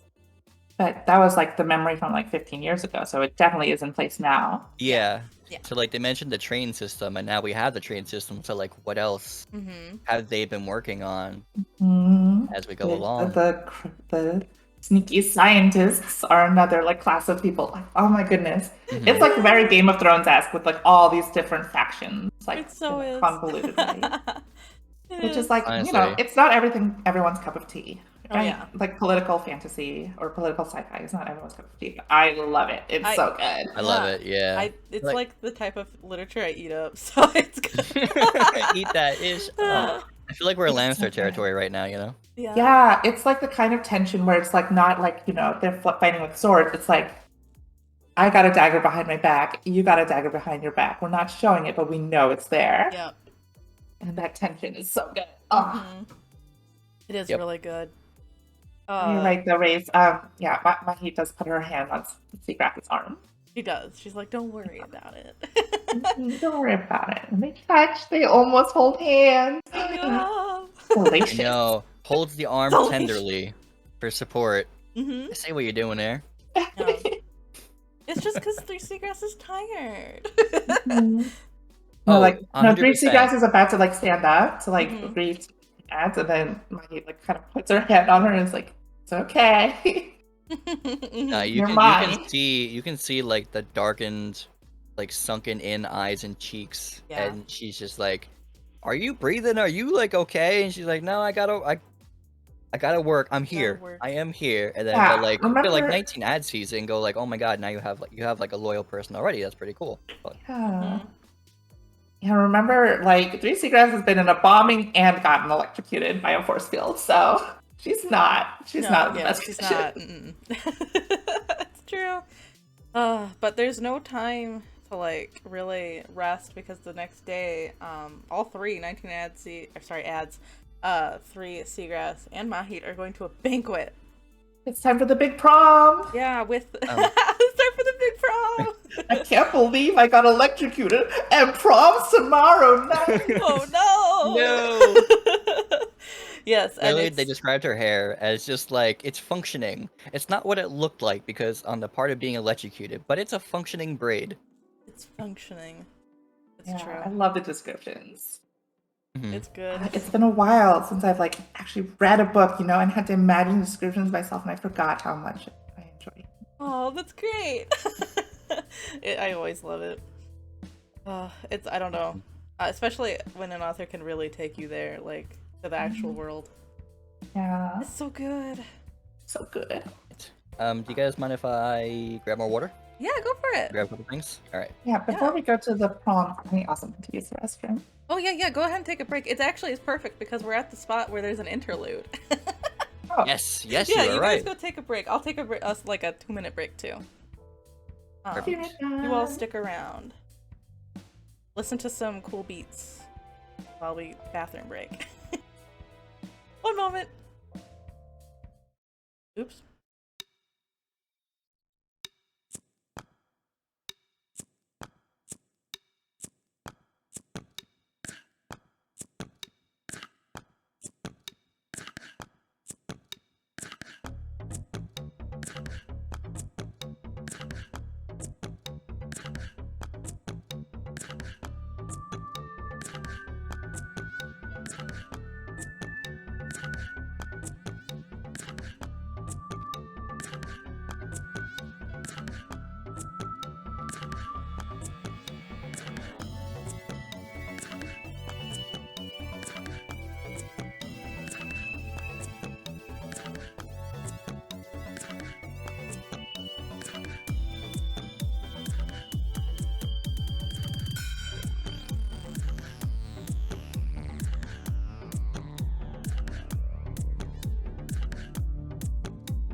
Hello again. We're back. We have snacks, we have water, we have pet our dogs. I haven't pet your dog. No. I know, I don't have a dog. I cry. Went downstairs. There she was. She looked up, big stretch. Gave her kisses, got water, gave her more hugs, and then I came back. It's great. If I can pet my hot dog. Oh my gosh. Oh. I mean, I guess you could, but. I'll pet it with my mouth. Fair enough. Oh yeah, so there's this interlude here that before we go to the banquet. Hold on. What I wrote about it is very kind of vague, so maybe it will jog your memory. It says something bad is happening near LaSalle Station, and Jakakal Onshu doesn't know who to turn to. I guess they decide that they'll turn to Darsh Taratz in the end because the counselor of Heritage is a shifty bitch. Is what I think that's really it. But oh yeah, it's because people are coming back and they're dead, and they're not able to want to go through the Imago machine to see what their memories were, but they don't want to go through Heritage to do it because Heritage is shifty. There was it did briefly mention the missing pilots in the beginning, but now specifically they mentioned this giant, huge black ship that came out of nowhere. It seems to be foreign enough that they know they can't communicate with this item, but it seems to be luring individuals from LaSalle Station, capturing them and killing them, but if they happen to run away, they're not actually going after them. So there's some weird nefarious purpose to them doing this. Okay. And Yeah, they're I like don't know wings, why. So the leader of Onsho, who sent the original message to the main character, to Mahit, is wondering what's going on, see what's up, and then they go more in depth about the 5 leaders, but more importantly the other 2 who have had a very intermittent relationship, the miners, the Heritage, the pilots, and they're like, wow, this one really hates Tex Kalani, is playing some weird political mind game. Yeah. And the Heritage group seems to be changing its whole philosophy in that respect. So who can I trust? Did the ambassador did Exkander get the message I sent? What do I do? And then that sort of left off from there. And then even from the beginning, Darsh Taratz was like, yes, let someone else take over the Empire for us. Yeah, you're right. And then the 3-ringed ships, I the way I imagine them were more imagine a stereotypical atom, those kind of rings that kind of go around. That's how I imagine. For some reason, I imagined an old hydrogen bomb, the ones that have the cascading and bloom in the back, and then you just add 2 more rings. I don't know. I just thought of those huge warships. Yeah, but it's definitely something dark and not of any of their cultures that we met so far, that are just coming through the other side of the portal, or no, they're on the other side of the portal. And when they try to get close, they die. Yes, that's very true. I'm glad you guys are talking about this because I think I'll accidentally say things I shouldn't. Okay. See, we like to circumnavigate and then get to other weird points as opposed to the main plot, which helps us right now. No, you guys are all good. It's good because I think I'll describe the 3-ringed ship too much. Things like that. But yeah, okay. That I appreciate that because I even forgot some of that. Yeah. So stuff's happening. Stuff's happening on the outside of the Empire, and it looks scary. But on the plot widens. Yes, and the plot widens. It's so real. But on the inside of the Empire, the banquet's happening. Mahit wears a gray suit, and she's like, well, I don't look very nice, but at least I look like I'm from LaSalle Station. 19 ads and 3 Seagrass look great, though. Yeah. And then She is kind of worried that like she's being seen like coming in with 19 ends because she's like, I don't want to be associated as like just her underling or something. Oh yeah, she doesn't want it to be like a political statement. Mhm. Yeah. Yeah, she comes in after though, so there's like a chance people won't think, but they probably will. Yeah. Uh, And this is like a big event. Like the emperor's there. Like there's gonna be a poetry slam. yeah, poetry slam. Like dancing and alcohol. Yeah, lots of All the big alcohol. nobles are there. There's like a game of who can out poetry the other. Mhm. uh, but yeah, I think one of the most important things that happens first is that Mahit does actually meet the Emperor. Mm-hmm. He's old. Old He's ass. old. Let me see. Let me find the description. He's 84. That's all I know. He's 84. Then it becomes a big political deal because he like kind of like grabs her and is like, I want to get close to you or something like that. Yeah, he is just so he like grabs her both of her hands and like looks into her eyes and is like, I'm so glad that you're here. I'm so glad that we have another ambassador from LaSalle Station. And she's like, Iskander, what did you do? Clearly, another Iskander. What the hell? Yeah. Bullets. She also meets 30 Larkspur, who we have discussed, but he has like shiny braided hair and comes off as being very charming, but shifty. Yeah. But he actually, in their talk with 30 Larkspur, he says to Mahit, he's like, well, it was great meeting you, but I have to let you know that the deal is off. There's nothing I could do about it. And Mahit again is like, what did you do, Iskander?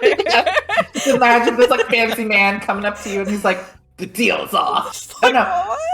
Oh, he also does save her from like there's like a random like dude who's like part of like One Lightning's faction, like the military faction, who's just like Yeah. angry and is just like starts like grabbing her and like being like, you stupid bitch, blah blah blah blah, you're gonna ruin everything. Blah, blah. Yeah. And then like Third Larkspur comes in and is like, so what's your name?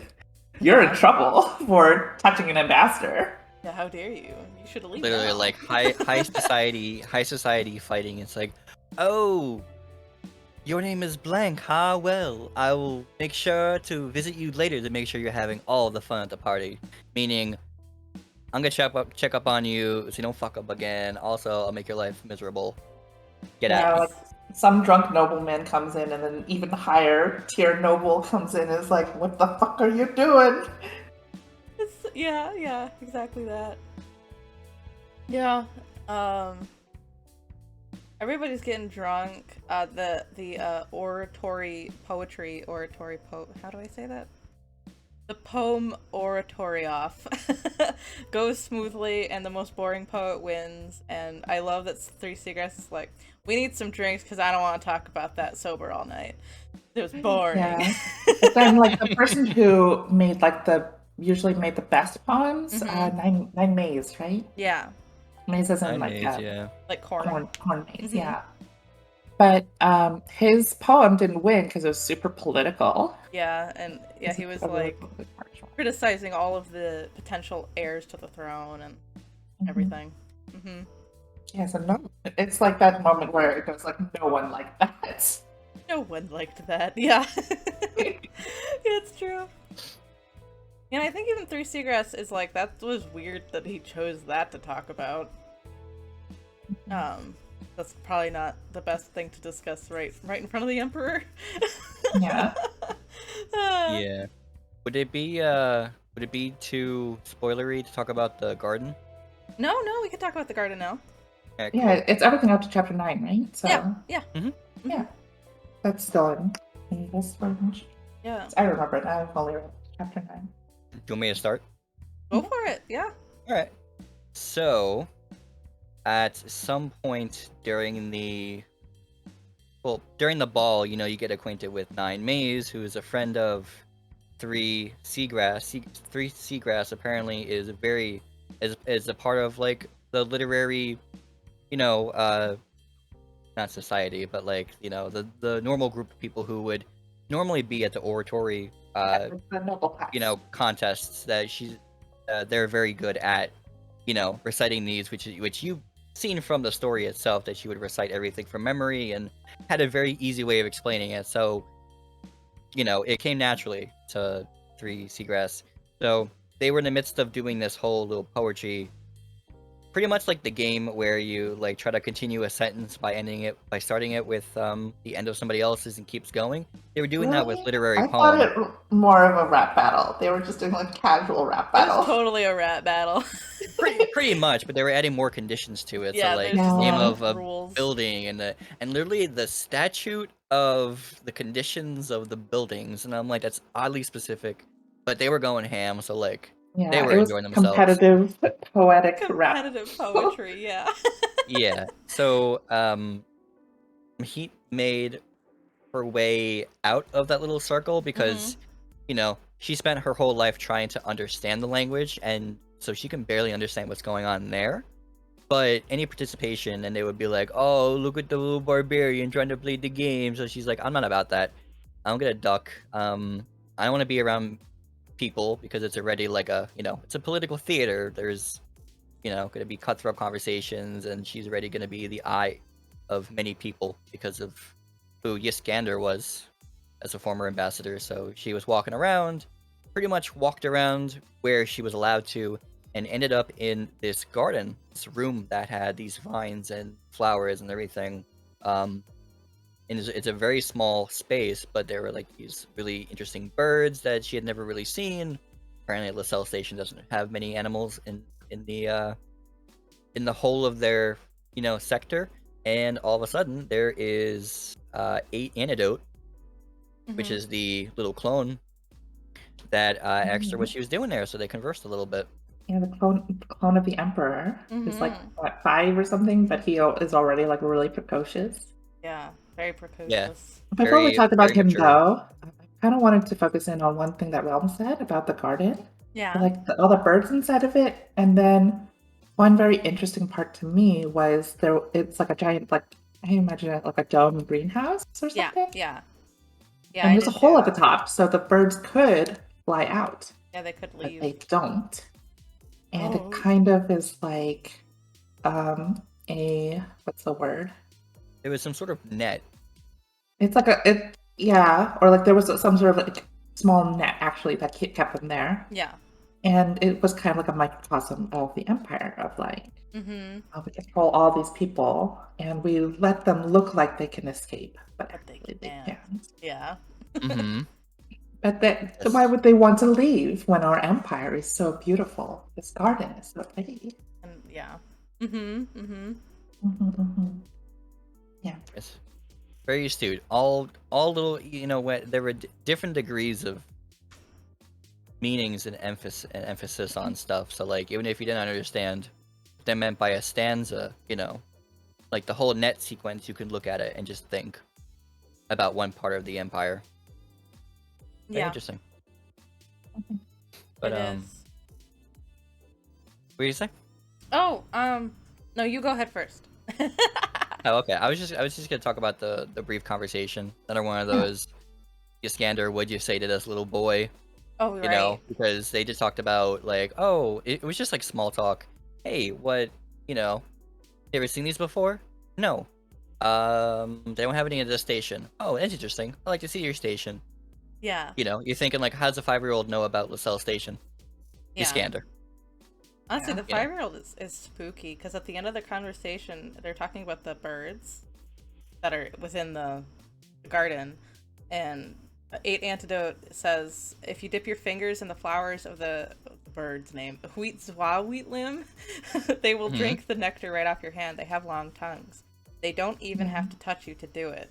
And Mahit's like, oh, that's a message. That is a message. You were right. They're hummingbirds, right? That's Yeah, they're hummingbirds. like So long they have tongues, long tongues, yeah. flying around, small birds. Like, yeah, they're definitely hummingbirds. It's spooky though. Like 8 Antidote being, how old is he? 9. He's 8 or 9 actually. Like, why is he so smart and why is he warning me? This is spooky. Yeah. For a I child. won't even have to touch you to do it. Yeah. Mm-hmm. Messages on messages. Mhm. So, yeah, she just essentially was told, make your way back to the party. Yeah. In between that, she met up with that feisty One Lightning faction Yep. soldier, Mhm. Oh, met yeah, I had Dirty, that also there. Corpsker, and just, like... Wasn't there like a guard or something that was like, do you know, like, let me help you find where you're going? She's like, no, I know the way. Doesn't know the way. Yeah. Well, actually, It I was, think it's 30 Larkspur's like, I can take you back to the party. And she's like, nope, I know where to go. And she just leaves. Yes, she was following She the just crowd's wanders around for noise. another hour. Yeah. Until like 3 Seagrass finally finds her and she's like, there you are, let's go. Yeah. Yeah, because Yeah. at that point, Three Seagrass is like, I just got out of the hospital. Go home now. Yeah. Yeah. Did you guys want to mention the poem from Nine Maids, or is that too spoilery? No, you can say it. They don't say, like, the stanzas weren't really described. But, they weren't, or what do I say? Like, they weren't, like, literally written, but they were described. That's what I meant to say. Read it out, read it out. Yeah, Most I have it for here. poetry. You have it? Okay, So, go for it. yeah, I have it, and there was like pretty much, he described and understood what the poem actually meant because, Mhm. of course, he was part of the whole oratory poem contest. So I have it here as, all right. Every skyport harbor overflows. Citizens carry armfuls of imported flowers. These things are ceaseless. Star charts, disembarkments. The curl of unborn petals hold a hollowness. And all I wrote underneath was shots fired. Shots fired. Oh, you do have it Oh, here. He did that's say- a beautiful poetry. what a Yes, beautiful it was poem. apparently it was a very captivating presentation, and he was regarded as one of the more popular and like I guess upcoming poets. But the story itself had a lot of meaning. It was very pro Texcalani,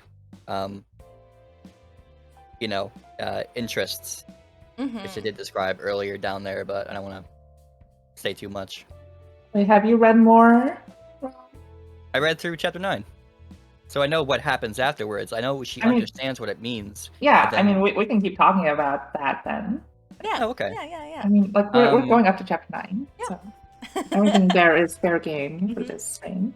All And if you right. guys are getting spoiled, then you should have read the book. No, I'm kidding. But, like, also do read the book, because it's really good. Yeah. Hmm. It's okay to listen to what we think of it or what the plot is through us, but you should also read it. Yeah. Yeah, So- so they wake up the next morning. Chapter 9, The Empire Strikes Back. It's true, though. Literally. Yeah, they wake Yeah. up the next morning, and while they're having their coffee, they're actually drinking coffee, and then they look at the screen, and look what happened. Look what The happened. Empire is invading LaSalle Station. Yeah, they're invading the the star chart area that LaSalle Station is in. That Yeah, it and it's not happens like to even, avoid it's habit. not even like, it's even worse because it's not even personal. It's just like, yeah, we want this whole area, and you're there too. We have to like go through you to get there, so I guess we'll take you over too. That's like how little they think of this area. Yeah. And Mahi realizes, she's like, oh, that was what 30 Larkspur meant by the deal was off. Uh-oh. At least she's pretty sure that's what it meant. Yeah. Indeed. Everyone is like very calm. I feel like eating eating breakfast, even though like war quotation marks is breaking out. Yeah, or I feel like it was more like an awkward silence. It was just like, okay, I guess it's happening. Like we kind of expected it. It really sucks. Yeah. Now what do we do? And Yeah, they're like now all what like do deep we in do? thought. Like, Yeah, I think, now what? I think 3 Seagrass literally said, well, that's that's that. Interesting. Okay. She's just like, yeah, I know you can't say much, but like, I know. Yeah. A little bad. I know. 19 Adzu very sassily is like, well, how much you want to bet that they're gonna announce One Lightning as being the person running the whole show, like going out, being the one running the military action. Now announcing the new leader, One Lightning. What? And she's like, say, told ya. Yeah, pretty much. I feel like she like gives you a side eye. It's just like raise your chin up. It's like told you so. Told you so. Yeah. Yeah, but at the same time, it it feeds into her Mahit's paranoia, because you're like, well, if you're the upper echelon next to the emperor, how long did you know this was gonna happen? You're keeping me a prisoner here, and you might have known this is happening. Like what am I supposed to think of the people I've been not staying with? All right. Mm-hmm. Okay, and then I know there's like a big like plot twist, Mhm. but I forget exactly who told her about like the emperor knows There's about the a little bit that happens before the plot twist. Okay. I forget this part. No, it's okay. So Mahit is a little bit panicking. Like I think you just said, Realm. She decides to send an encrypted message to Lascelles, being like, this is happening. Prepare yourselves." She also sends a message. I don't know if it's encrypted or what, but she sends a message to 12 Azalea, being like, "Hey," basically saying, "I need to get the metal out of Iskander's body." Yes. And he's like, "Cool, I can do that," basically. So that's something that'll happen in the future. Then Mahit's like taking a break. She goes back to go check the mail to see like if she's got no response from anybody. We totally missed this, right? She had a meeting with Ten Pearl at the dance too. Oh yeah, she did have a meeting with Ten Pearl. Yeah. And they Yes. were very cagey to each other. Yeah, and then she was like pretending to be like a barbarian doofus to him, so Yeah. he wouldn't suspect anything. Yeah. It's like, oh, hello, and she gives like an awkward bow and stuff. Yeah, and Ten Pearl's like, okay. Oh yeah, and Chaos, yeah, we totally skipped the part where she met another like alien devil who was just like totally like, oh, you're also gonna get taken over, so let's just be like taking over buddies together and just enjoy our life here. Yes. Get drunk. Gorley, Yeah. the representative and of Mahit's Daba. like, no. No, I'm not like you guys. Yeah. I'm different. It's true. Yeah, like you mentioned before with the humanoid features that like evolved, like Gorlaith had like super sharp teeth, to Yeah, where sharp teeth and like red hair or something. Yeah. yes, and Oh. Mahat's like, I wonder if like Mahat. they ever just sharpen their teeth. Mm. Yeah. It could be a cultural thing. Yeah. Yeah. Mhm. Mhm. Sorry. Um, We jumped out of order here. No, it's good. We did Back forget to about checking that. the mail. Yeah. Oh yeah, so she Because checks you were the saying stuff about mail. like the mail. Let's See if see. she got mail from Mahit Temple. later goes to get mail and picks up a flower that was in the mail bowl. It has like a sap on it, and she starts touching it, and she starts bringing the flower to her face, and the 19 ads shows up and it's like, "Put that down immediately! Don't touch it anymore!" I mean, she doesn't say it like that. She probably says it like, "Put that down immediately. Do not touch it." where's the Put it down immediately. Don't touch it anymore. Yeah. And then, yeah, it starts like burning her finger. Yeah, it's It, like blistering and burning burning her like finger. real quick. Huh? No, I was Oh, saying it like happened, real quick, super yeah. quickly. She goes to basically 19 ads helps her out to get the poison out of her hand. And they're sitting on the toilet, and Yeah, she's like, come with me into my room, sit down. Yeah. And she like sits on the toilet. It's just like, you're lucky that it didn't like spread too much, Yeah. and you might still be able to keep your hand. There's really funny language here. Oh yeah.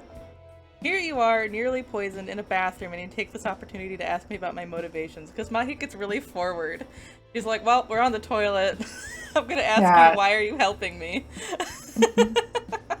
Yeah, but the big theme of like these encrypted messages and like these super secret, code words and phrases and stuff is because like they think that everything, or actually it is, connected, and people are listening in. People are observing and trying to listen into your conversations, and like Yes. she's like, you know what? Well, we're in a bathroom. I don't think we're being watched. So like, now's probably my best time, even though my hand almost fell off due to a Yeah. nap. So She's like, fair enough. Yeah, she's like, that is fair. So Mahit asks her, "What did you come to the morgue for real?" And then also, she kind of like trusts her more because she's like, Well, she couldn't have been the one who poisoned me and wants me dead because she's very clearly trying to save my life right now. Yes. So I think I can trust her because we still don't know who actually sent that flower. Yeah, we don't know who sent the flower. Yeah, and 19 Ads is honest with her in saying that she wanted to get the Imago machine from Iskander's body. Use it. So then I think she trusts. I can't remember what she says, but it's like, oh well, I guess I can trust her. She was like, yeah. And then 19 Ads was like, well, I don't need the Imago machine now because I have you, and you have an Imago machine in you. So that's good enough. So they theorized a couple things that because of like the whole flower thing and the way where it came into, it was attached to a stick, the little stick for the emails, and it had something relevant to like petals or blooms, and so you could infer a couple of people with that, but like they don't really know for sure. Larkspur is a type of flower, so is azalea. Yeah. People, I was leaning towards larkspur, but obviously we're in a political murder mystery drama. But it could be a diversion. They could have sent it as a flower, but it's like one lightning or 8 loop or something. Oh, they could exactly. You can only theorize for a little bit. Okay, we'll get into theories later because there's a lot to finish this chapter. There are a lot. Yes, there's only a little bit left. Yeah. the last bit was that the reason why she said, "Oh, now I have you," is because so many people are trying to get to. Apparently, some more people know about the Imago machine, and they're trying to either find a way to pay or bribe the new Lacelle ambassador to support them some sort of way, which is why Iskander's body is in like a hot commodity, or that she's been possibly involved in all these intricate instances when she's been on the planet for like 2 days. All for that reason. You're right, yeah. The Imago machines are the worst kept secret in the story. It seems like everyone knows about them. Everyone knows. I gotta keep it secret, and they're like, we know. We know. We already know because Iskander didn't keep it a secret. Yeah, it's just like the fabulous, like brightly colored clothes wearing man with the lipstick. It's like, everyone, I have an announcement to make. I'm gay. And they're like, wow, what a surprise. Yeah. That's so true.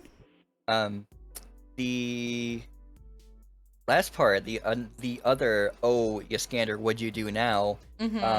He was theorizing that the Emperor also knows about the Imago machine. One of her last lines was, Iskander, you bastard, you convinced the Emperor of Taiskalan he would never die. Yeah. So, like, what I'm assuming she means is the Emperor Sixth Direction wants his clone to take over after him, and instead of just his clone, like, being his successor, he wants to be his clone by planting his memory into the clone body, so he can just rule forever. He doesn't have to die. He just like keeps planting his memory into like the next person. Yeah, sounds. Because they don't understand how the machines work. They think it's just like replacing a person. Yeah, they do just think it's like replacing a person.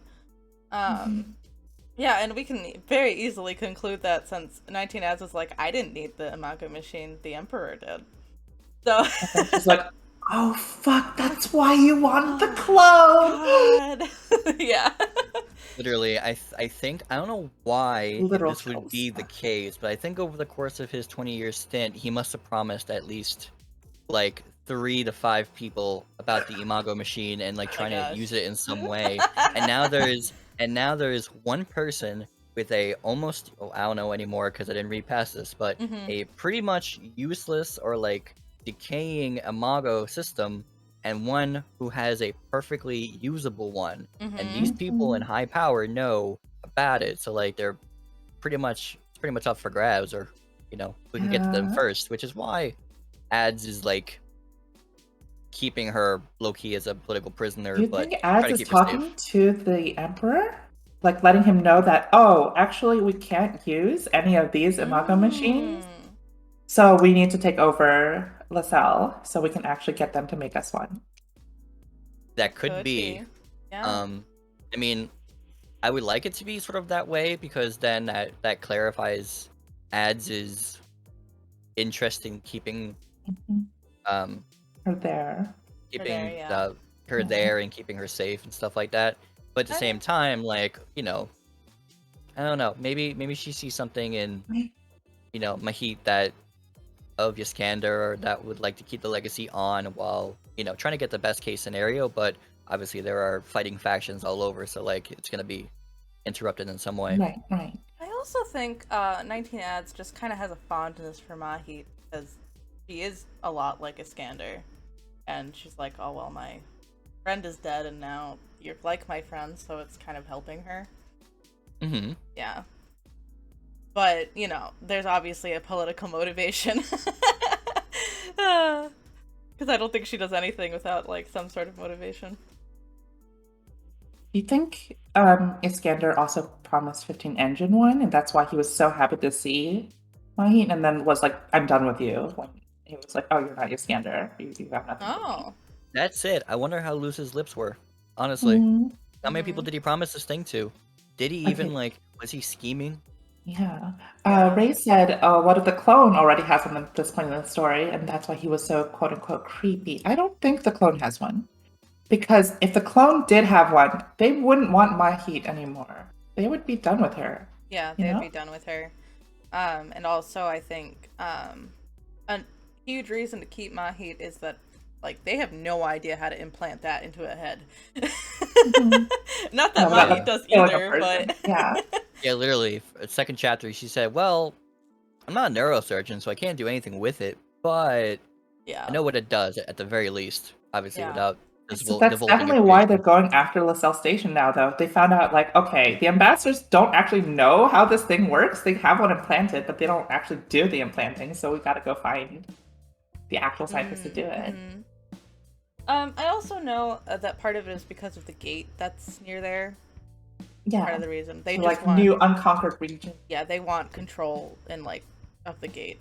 Because then they can go conquer more places, yeah. I don't know. I feel like that's an excuse, though, to say, like, we have to go through you. Sorry, no hard feelings, but actually they want self-station. Yeah. Yeah, I mean, they do have an extreme sense of what's it, pride in their home, like with the poem from Nine Maze. Like, they did describe what it technically meant in terms of Tykes Kalan.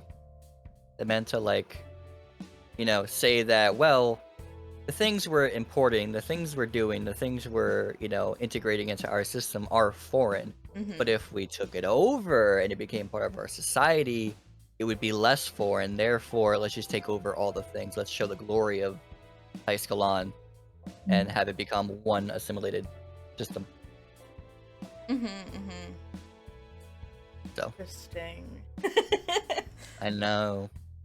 Yeah, so I think they're doing them a favor by adding them to the Empire, because it's like they don't exist in the world unless you're part of the world, aka the Empire. Yeah. Great Britain. What a great analogy. It's true, yeah. Like, LaSalle is other, and they, like... I mean, Mahit even feels it. In her everyday life now. Okay, but someone on the outside of the Emperor and outside of LaSalle Station also knows about this, or at least has some idea, because that's why they tried to poison and capture Mahit, right? It's true, yeah. Because they're like, well, it's definitely someone from the other faction, because they're like, we don't want the Emperor to live forever. That would suck, because that means we don't get to rule. Yeah. So we gotta make sure Mahit doesn't tell them how the Imago machines work. We gotta get rid of her. Someone knows. Someone knows. But all the pieces are coming into place. We've got 8 Loop, who we haven't met yet. We've got 30 Larkspur, who is like a wealthy merchant sneak who said the deal is off. We got 1 Lightning, who is angry military man, who we technically have not met yet. Yeah. And we got... There's 9 Propulsion, too, the War Minister. We haven't met them. Ooh! 9 Propulsion! I think we mentioned, or I think I read that name like really briefly in the previous chapter. Like they're also part of the military group. Right? Yeah, he's of the War Minister. Yeah. He's like. And then we have Tim Pearl, who's like the science minister. Yeah. He's also kind of like I imagine her as like a very Snape like. Oh yeah. Like they've like weirdly shiny skin. Yeah, and like kind of like talks in the monotone like this. Yeah. How apropos. Yeah. Oh yeah, and then the three ship still out there. Mm. Yes. Ooh. Yeah. Gosh. Honestly, rereading this really quickly yesterday was such a treat because I was like, man, I love this book. Yeah, this is such a good book. I honestly haven't read a sci-fi book in such a long time. So this was quite the treat, as you said. Yeah, I hadn't read a space opera in forever until I picked it, but I was very happy with it. I've never read a space opera, so this is my first. Wow, I love it. that's great. And it's not that long of one too. It's only 2 books. But the author said she was going to make more stuff in this universe, right? Yes. Yeah, she said she will write more books in the Teixkalan world, but I don't know if Mahi will be the main character. Yeah, probably like maybe prequels would be interesting. Yeah. Sequels. She's coming out with 2 novellas this year that are unrelated, so I'm hoping after that she'll write more. Yeah. I like what you're doing, but live Teixkalan, you know? Yeah, I will totally read your other books, so please. Live Teixkalan. Yeah, I am excited for more. Yay, more books in this world! Yay! Yeah. Yeah, there will be. But she like, this author's a crazy lady. She like has written 2 full books, and she's also the head of like city planning in New Mexico. What? And she's a so random. Yeah, and she's a Byzantinian historian. Yeah. Well, that explains a lot. Oh, it does explain a lot. That's awesome. Yeah. And also being from New Mexico, that also explains a lot. Oh yeah, totally. Yeah, I knew I got the Southwest vibes. Yeah. Yeah, definitely. She's a fascinating lady. Yeah. She's a 19 ads. Yeah, she is 19 ads, yeah. She's got all those multiple tabs open on her book. Yeah. Oh, at least 50 tabs, just to keep... I'm just using it for right now. I'm just using it for right now. We'll never clear them. Oh gosh. Yeah. Oh my gosh. I'm so excited meet again to talk about the conclusion. But or like honestly, it's not even the conclusion, the rest of the book. Yeah, I could tell during like those last parts, like Trips was trying to not say anything. Yeah. I was like, I'll let she you was guys like, I don't want to spoil. Because I don't want to accidentally spoil anything. I can't blame you. All of a sudden, chapters 7, 8, and 9 were just like... I mean, obviously from the get-go, like literally within, just over 24 hours was already a bombing and this whole stitch, but like... No, shit went down. It's been literally like all gas, no brakes, just off the rails. Yeah. But like in a very calm and demurring way. I loved that like the last line that you all would read to attend this book club is Iskander, you bastard! You convinced the Emperor of Teixkalan he will never die. I thought that was a fun cliffhanger. I really like the voice. Mahi has a very like characteristic voice in the book. Yes. Yeah. She's aggressive too. She's like very sassy. Yeah. She is. It's a very well. I like that the author writes so many sassy characters, but they're all sassy in different ways.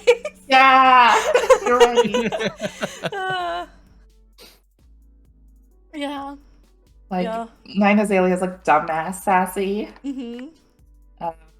Juicy Grass is like sarcastic sassy. 19 Ads is like, she's like, what was it? Patronizing sassy. Yeah, patronizing, yeah. But do you really need me to explain this to you? Yes. Yeah. I also like, even Iskander, he's like, I don't know, kind of just asshole sassy. Yeah, he's like asshole sassy. Yeah. I like mommy sassy super bass. Mommy sassy. Yeah. Did you touch that flower? But literally, they're in the corner, just like, she didn't ask it, but like, were you watching me? were you gonna just let me like keep holding that flower? Like, what's your deal? Like watching Yeah. her to see what she would do. I feel like no, I feel like she's just been watching her this whole time. She's just like had her eyes on the screen, like in the corner of her vision Oh, on yeah. Mahit the whole time. Probably, which is kind of creepy, but Yeah. Yeah. Did you guys like that that 3 Seagrass gave Mahit her cloud hook? Mhm. Oh yeah, we didn't mention that. And that's like a pretty personal thing too. Oh Mhm. yeah, like you're not I didn't- supposed to I give didn't- I anything didn't to know it. anybody else. I didn't know it like took out literally half your vision and just like Yeah, got you Yeah. integrated into the net. yeah, Mhm. like really intense. Yeah, and it's illegal. Yeah, it's also Yeah. illegal. Yeah. It's like giving someone your social security number, credit Mhm. card number, and worst of all, your Browser phone gallery. history. Yeah, your phone gallery browser history. Yeah. And they can see all of your stuff. Mhm. But she was just about like, she's like, you know what? How like okay are you with breaking minor laws? And she's like, what do you mean by that? She's like, oh well, you know, a 9-year-old could do it. But like, you're also not a citizen, so let's just let's think about that. But you know what? Fuck it, let's just do it. Yeah, We like need to do a every manufacturing. 9-year-old has to long equivalent, like shares it once, gets in trouble. Mm-hmm. So, yeah. Hex, I love that. Engage in crime. Yeah, do crime. Okay, crimes. Sure, the gay buzz, but it's against the law. Oh So, gosh. yes. Do you guys want to do any theory crafting? Theory crafting. Well, I'm not gonna do any theory crafting. Can't do it because she knows. Because She I knows might you give know. something away. That is true. Okay, so I predict that Mahit will meet with the other factions that we haven't seen yet. Mm-hmm. Like One Lightning, she'll meet with him at some point, Mhm. and 8 Loop really have not played a role yet, so we'll figure out what their deal is all about. And I also predict that she'll try to get the Imago machine from the dead body of Iskander, but it'll be too late, and someone else will have gotten it first. That's my predictions. Which I feel like are like the coldest takes. Like those are like pretty normal predictions. Mm-hmm. Those are all good. Psychopaths. There are subtle hints that really lead to those, because like when Mahit went into the Cloud Hook system and found a request to get an update on the body, like she knows that that person who requested it probably didn't actually request it. So Right. it's just like political formality to allow them to do what they need to with the body, and now it's like, well, who did it? Oh, I also predict that Mahit and 3 Seagrass will kiss at some point. Okay, that's my prediction. So, well, what do you think? Those are my predictions. They're like the coldest takes ever. Those are like all obvious things that will happen. Yeah. I'm trying to think here. Well, I definitely think there might be a doppelganger between Map Oh. and the 8 antidote, or maybe there's just 8 antidote and like 8 antidote 2 or 3 or Ah, something like that. Mm-hmm. Yeah. I think the Emperor is a bit more mischievous than he leads on, and that he has the same goal, and so do the upper echelon, but they have different ways to achieve that goal. Mainly the Imago machine. I think obviously there's everything. It's gonna revolve around that, and Mahit, I think, is going to probably be dragged into the war. Mm. Well, obviously, I know for a fact that she's gonna be part of the delegate that like bridges the gap between the integration of LaSalle Station and Tykes Kalan. Oh. But I think she's gonna be a hostage of some sort, and then Yeah. obviously like the council's gonna be like, well, we never liked you in the first place, so bye. And then she's gonna just like have this epiphany because she's stuck in between being like loving being a citizen of Taix Kalan and having this pride of her home world. So like I feel like she'll be like an integral part of like understanding how to delegate those two. You think she'll ditch her homeworld if they ditch her? Since she wanted to be part of Texcalan anyway? I think they might establish just a whole. I know this is like very, very out there, but like maybe establish a whole new society. Oh, I Like think, not necessarily Taix Kalan, but like yeah. something in between that perhaps is a bit more integrative. Interesting. You know, because she wants to have both, but necessarily doesn't want to because she was like essentially ostracized without knowing it. Yeah. But now she's ostracized even if she wanted to be part of Taix Kalan. Like Yeah. they literally said Oh. 30 LARPsker wouldn't accept that application. Like she could never be one, Yeah. even if she wanted to. I think there are some people on LaSalle Station that do like Mahit though, and would like her Yeah, to like, come back aren't you? alive.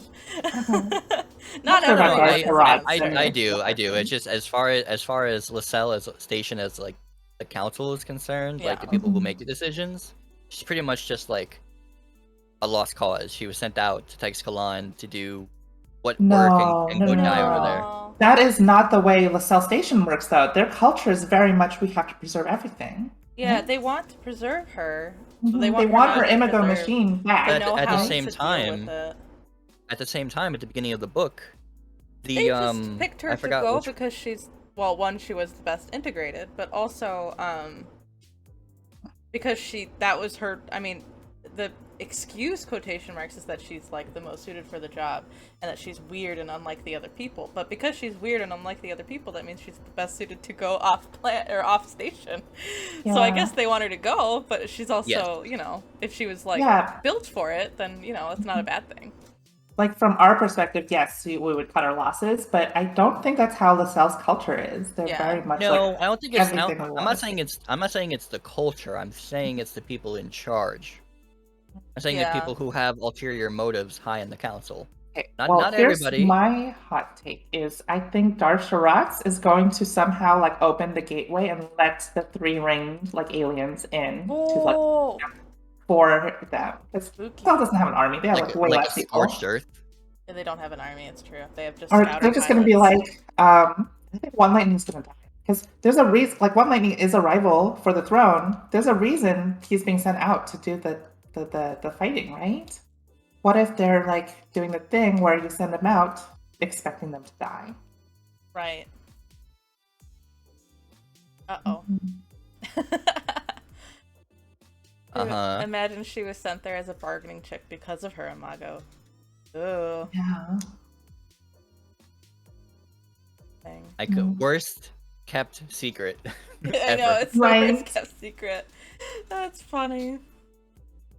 But who would it's just use her like- as a bargaining chip, though? Because Darth Taraz, like, hates the Empire. Yeah.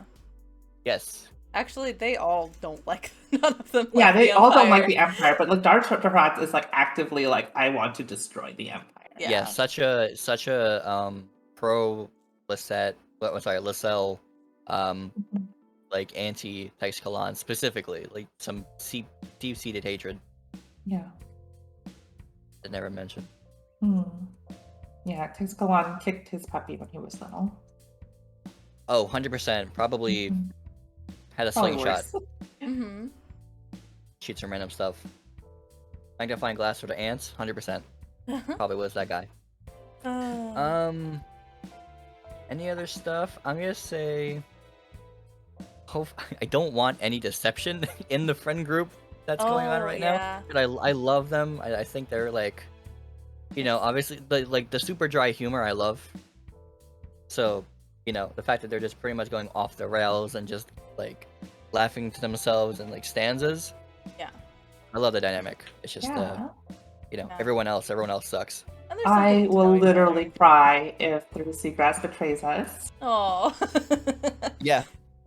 Who is your favorite character? Both of you. Who's your favorite character so far? These 19 ads. 19 ads, yeah.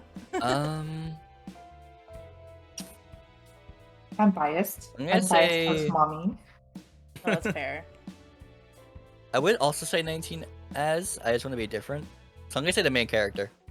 Oh, Mahit, We yeah. don't have to be Yeah. different. We can You like can the both same like character Donnie. realm. I just want to give a diverse opinion. Yeah. That is it. I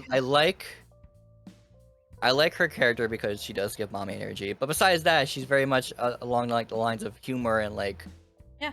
other type of characters that I've enjoyed in the past. But Oh, yeah. he's just super relatable and like helped like her favorable characterization is contributes a lot to why I enjoyed like the open world aspect Oh, yeah. of the book, because then I Sure. learned more of how that affects my heat. Mm-hmm. Yeah. So And I feel like, okay, I like 19 Ants besides just being mommy, but like, I feel like if 19 Ants betrayed us, I would still really like her as a villain too, you know? Because like, Yeah. she's just such an interesting like character of like kind of deadly, kind of mysterious. Yes. Not Like, quite sure what her motives are, she's the but she kind. gets things done. If she is a villain, I feel like she's the kind of villain that, like, oh, well, I can see why you're a villain type of thing. Mhm. Yeah. Yeah. I'm not saying she's. Mommy says 3 Seagrass is her favorite. We see grass. Or is their favorite. Also, Mhm. Mahit.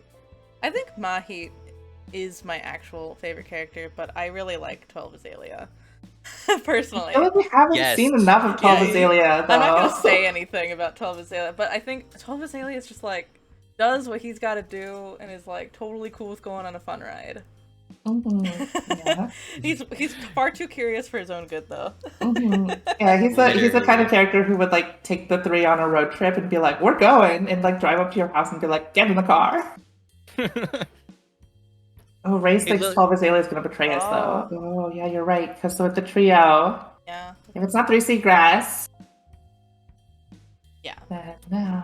Uh-oh. Mhm. Maybe not like willingly. Perhaps his curiosity got the better of him, and now he's being used as a bargaining chip Mm, Yeah. to betray the trust yeah, of true. his cohort. Yeah, or he might be like the thing where like, oh, we can take out the Imago machine from Mahit and then everything will be fine and she'll survive and everything. And then it's actually like, no, nothing will be fine. She will die if you do that. Oh, yeah. Or something like that. Like she got tricked into thinking he was doing something helpful, but actually it But was being used for something. Mm-hmm. Oh, interesting. Because I could see that, because it's literally like Mahit is flying by the seat of her pants, like literally cannot completely ascertain what she should do. She's just flying by Mm-hmm. as best she can, and some things work, some things aren't, which is, you know, a relatable character, but perhaps, you know, sent a message to go get the Imago and something came up, and then she's gonna have to deal with it somehow. I mean, yeah, like the story goes through a lot of like slow political talk and stuff. Yeah. But the pace is actually really fast. Like this is our first 3 days in the Empire. We've been talking about this stuff like it happened over like the course of a week or something, or a month. Yeah, it's only been 3 days. Days. Yeah. Yeah, it's That's true. It's a lot of it is just Mahit being like, oh gosh, and all of this to consider, and so she's thinking a lot, but you know, I would also be thinking a lot if I was in her position. True. Half of it's like, hey, Iskander, you there? Hey, Iskander, you suck. Hey. Who'd you tell this time? Hey, Iskander, like, he's assimilating himself in the story, even if these are all memories or just random bits of neurological instances that she's like seeing from him. It's interesting. Yeah. It is very much Steven Universe, Well, 12 Azalea works. where like Steven is going through and then he's like, oh God, Mom, what did you do to these people? Why are they treating me like this? What the fuck? Yeah. I haven't seen Steven Universe. I haven't seen all of it, but I do know what you're talking about. Yeah. Sorry, I'm playing devil's advocate now in the chat. Yeah, that's my Yeah. favorite thing to do. Yeah, but 3 Seagrass is a crush. She's got She's xenophilia. she's also like Xenophilia. she's also so straight laced, not boring straight laced, but Mhm. like she does her job admirably and would only look at you with curiosity if she didn't do her job like inherently as it's descripted. Mhm. Otherwise, you know, like she can play around with Mahit, but at the end of the day, she's like, well, I really can't tell you. I wouldn't be able to tell you because I am officially this title, so I don't know if I can do that. Or like, you know, she joke No, I around feel again like and be she's like, a well, little wait, mischievous though, because she Mhm. gave her. Remember, she gave Mahit the cloud hook.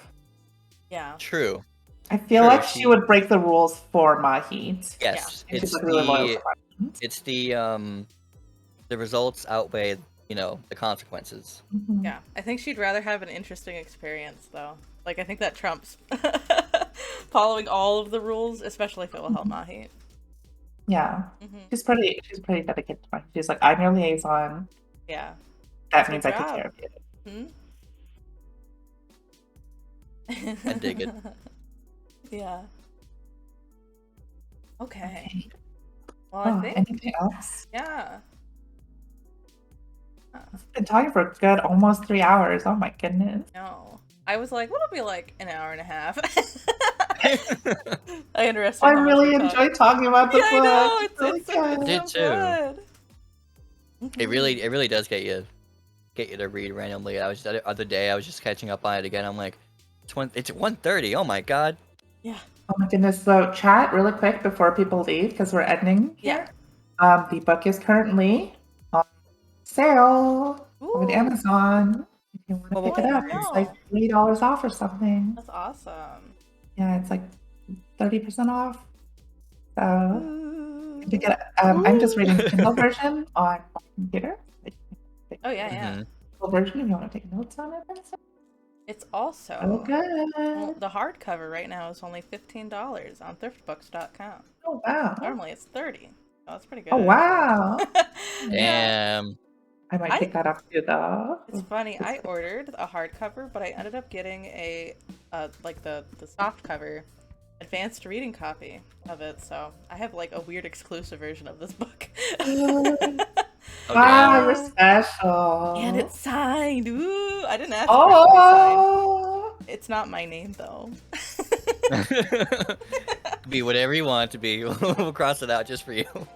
I don't know what this person's name is. I can't really read it, to be honest with you. It says, So, all my best wishes.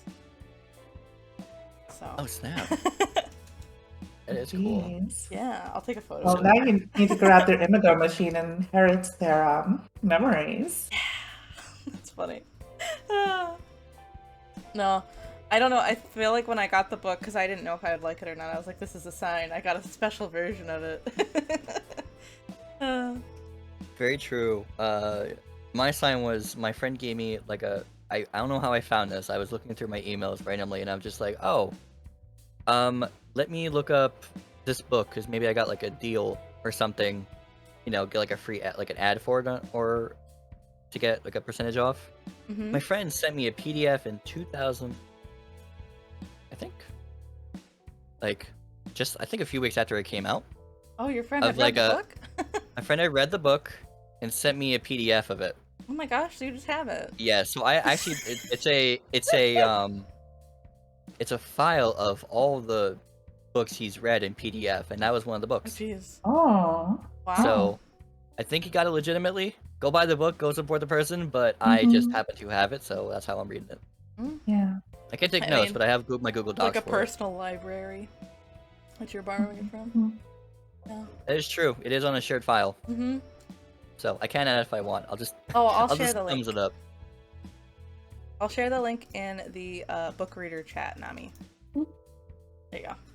Yeah. See, I started reading this book because I it was a bargaining chip to get you to read One Piece. Mahaha. But no, I really do enjoy this book a lot, and I'm real glad to be back reading books. You know, Yeah. Hex, at the same time, Trips and I were just like, she told you to read One Piece? Told me to read One Piece.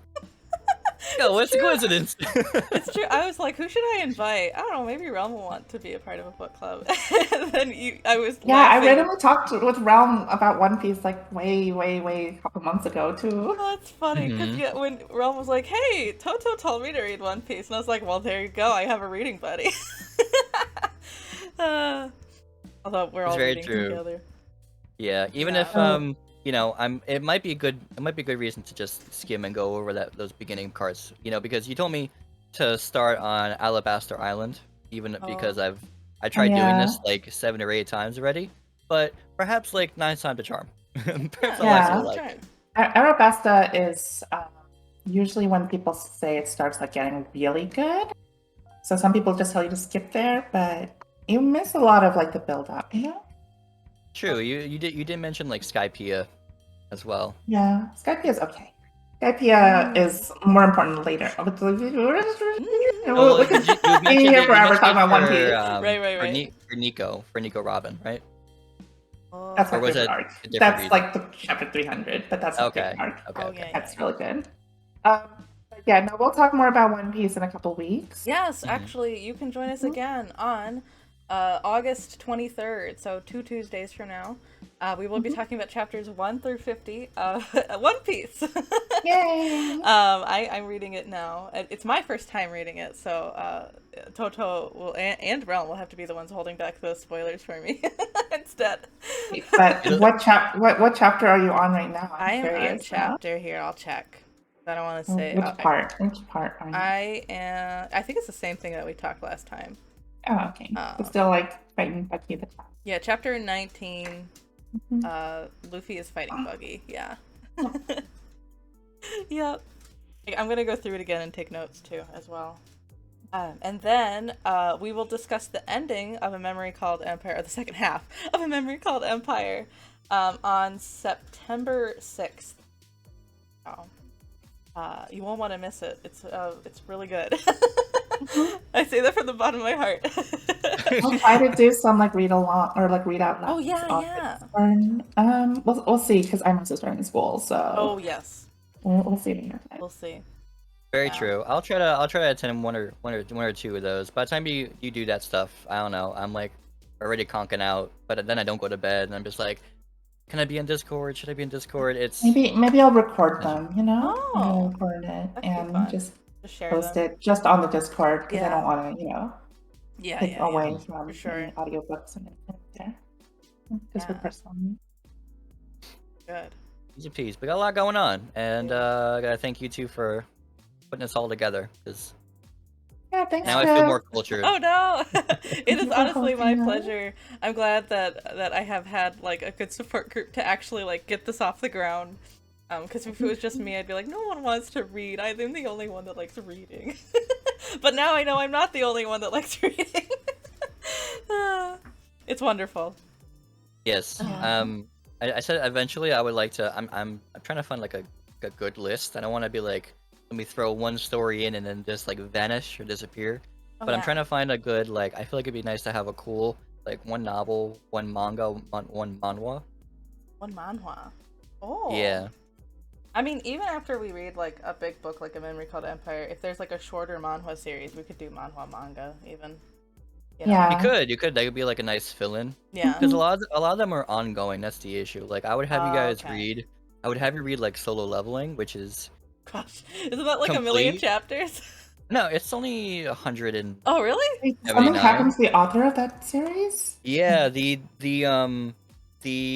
artistic creator, the one who made the panels for the manhwa, he did pass away. Oh, that's too bad. Yeah, it was due to like a chronic condition Oh. he had. So I think it was like I think it might have been like a brain hemorrhage. Oh, wow. That, wow. James. Yeah, and read. Yeah, real time. Yes, but Honestly, I Chips, even I am down to do this every week though. And we can do it. But I don't So know right if you now, have the schedule. I can't do once a week, Same. but after I move, I'm moving it like all throughout September. I think maybe in October I could do start once a week. we could see, Yeah. and then we could Because get through a lot more. unfortunately/fortunately, we signed up to read One Piece, which will literally take us 2 years at this rate of like once a month. ah man. I mean, I'm Like not 10 chapters a month is gonna be like, or like, sorry, 50 chapters a month. I don't feel too Okay. bad though, because like then I can get people to read like my favorite books. Or I can read other people's favorite books too, which is also exciting. True, that is stuff. We're gonna have like events around like Yeah. shorter novellas and like have people like see if people have like hot takes about it and just like just enjoy like one of those one-off stuff Oh while you yeah. have the longer series running.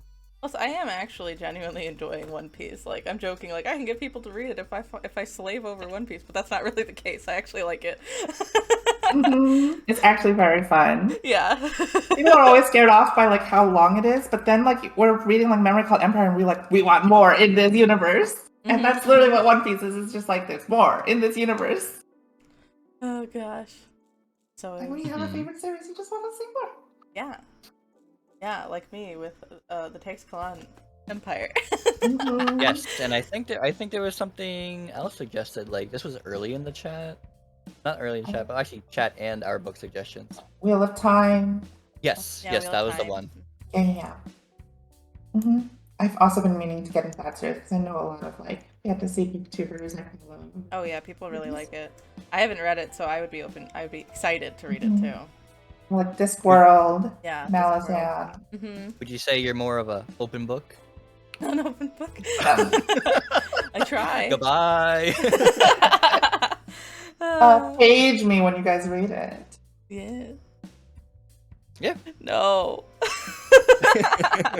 Like you have no spine for book puns. Oh my gosh, I'm leaving now. We're ending street. Let's go. No, I love them. I love puns. Just a chapter in your life, you know? Yeah. Gone before you know it. Chapters a month would be too much to talk about, though. Honestly, 50 chapters a month is a lot to talk about. That's like an arc and a half. Yeah. So means. Yeah, we'll see. Well, we'll discuss. Yeah, we will discuss, Yeah. and I will look through it too, because like some of the later arcs get longer. Okay, yeah. Mm-hmm. Yeah, because I don't know. Anything. So we'll just have to play it by ear. That's totally okay. Yeah, we'll have to be a little stretchy. Yeah, Like- we'll have like to be a little Luffy. stretchy. Okay, well I think I'm going to go find somebody to raid.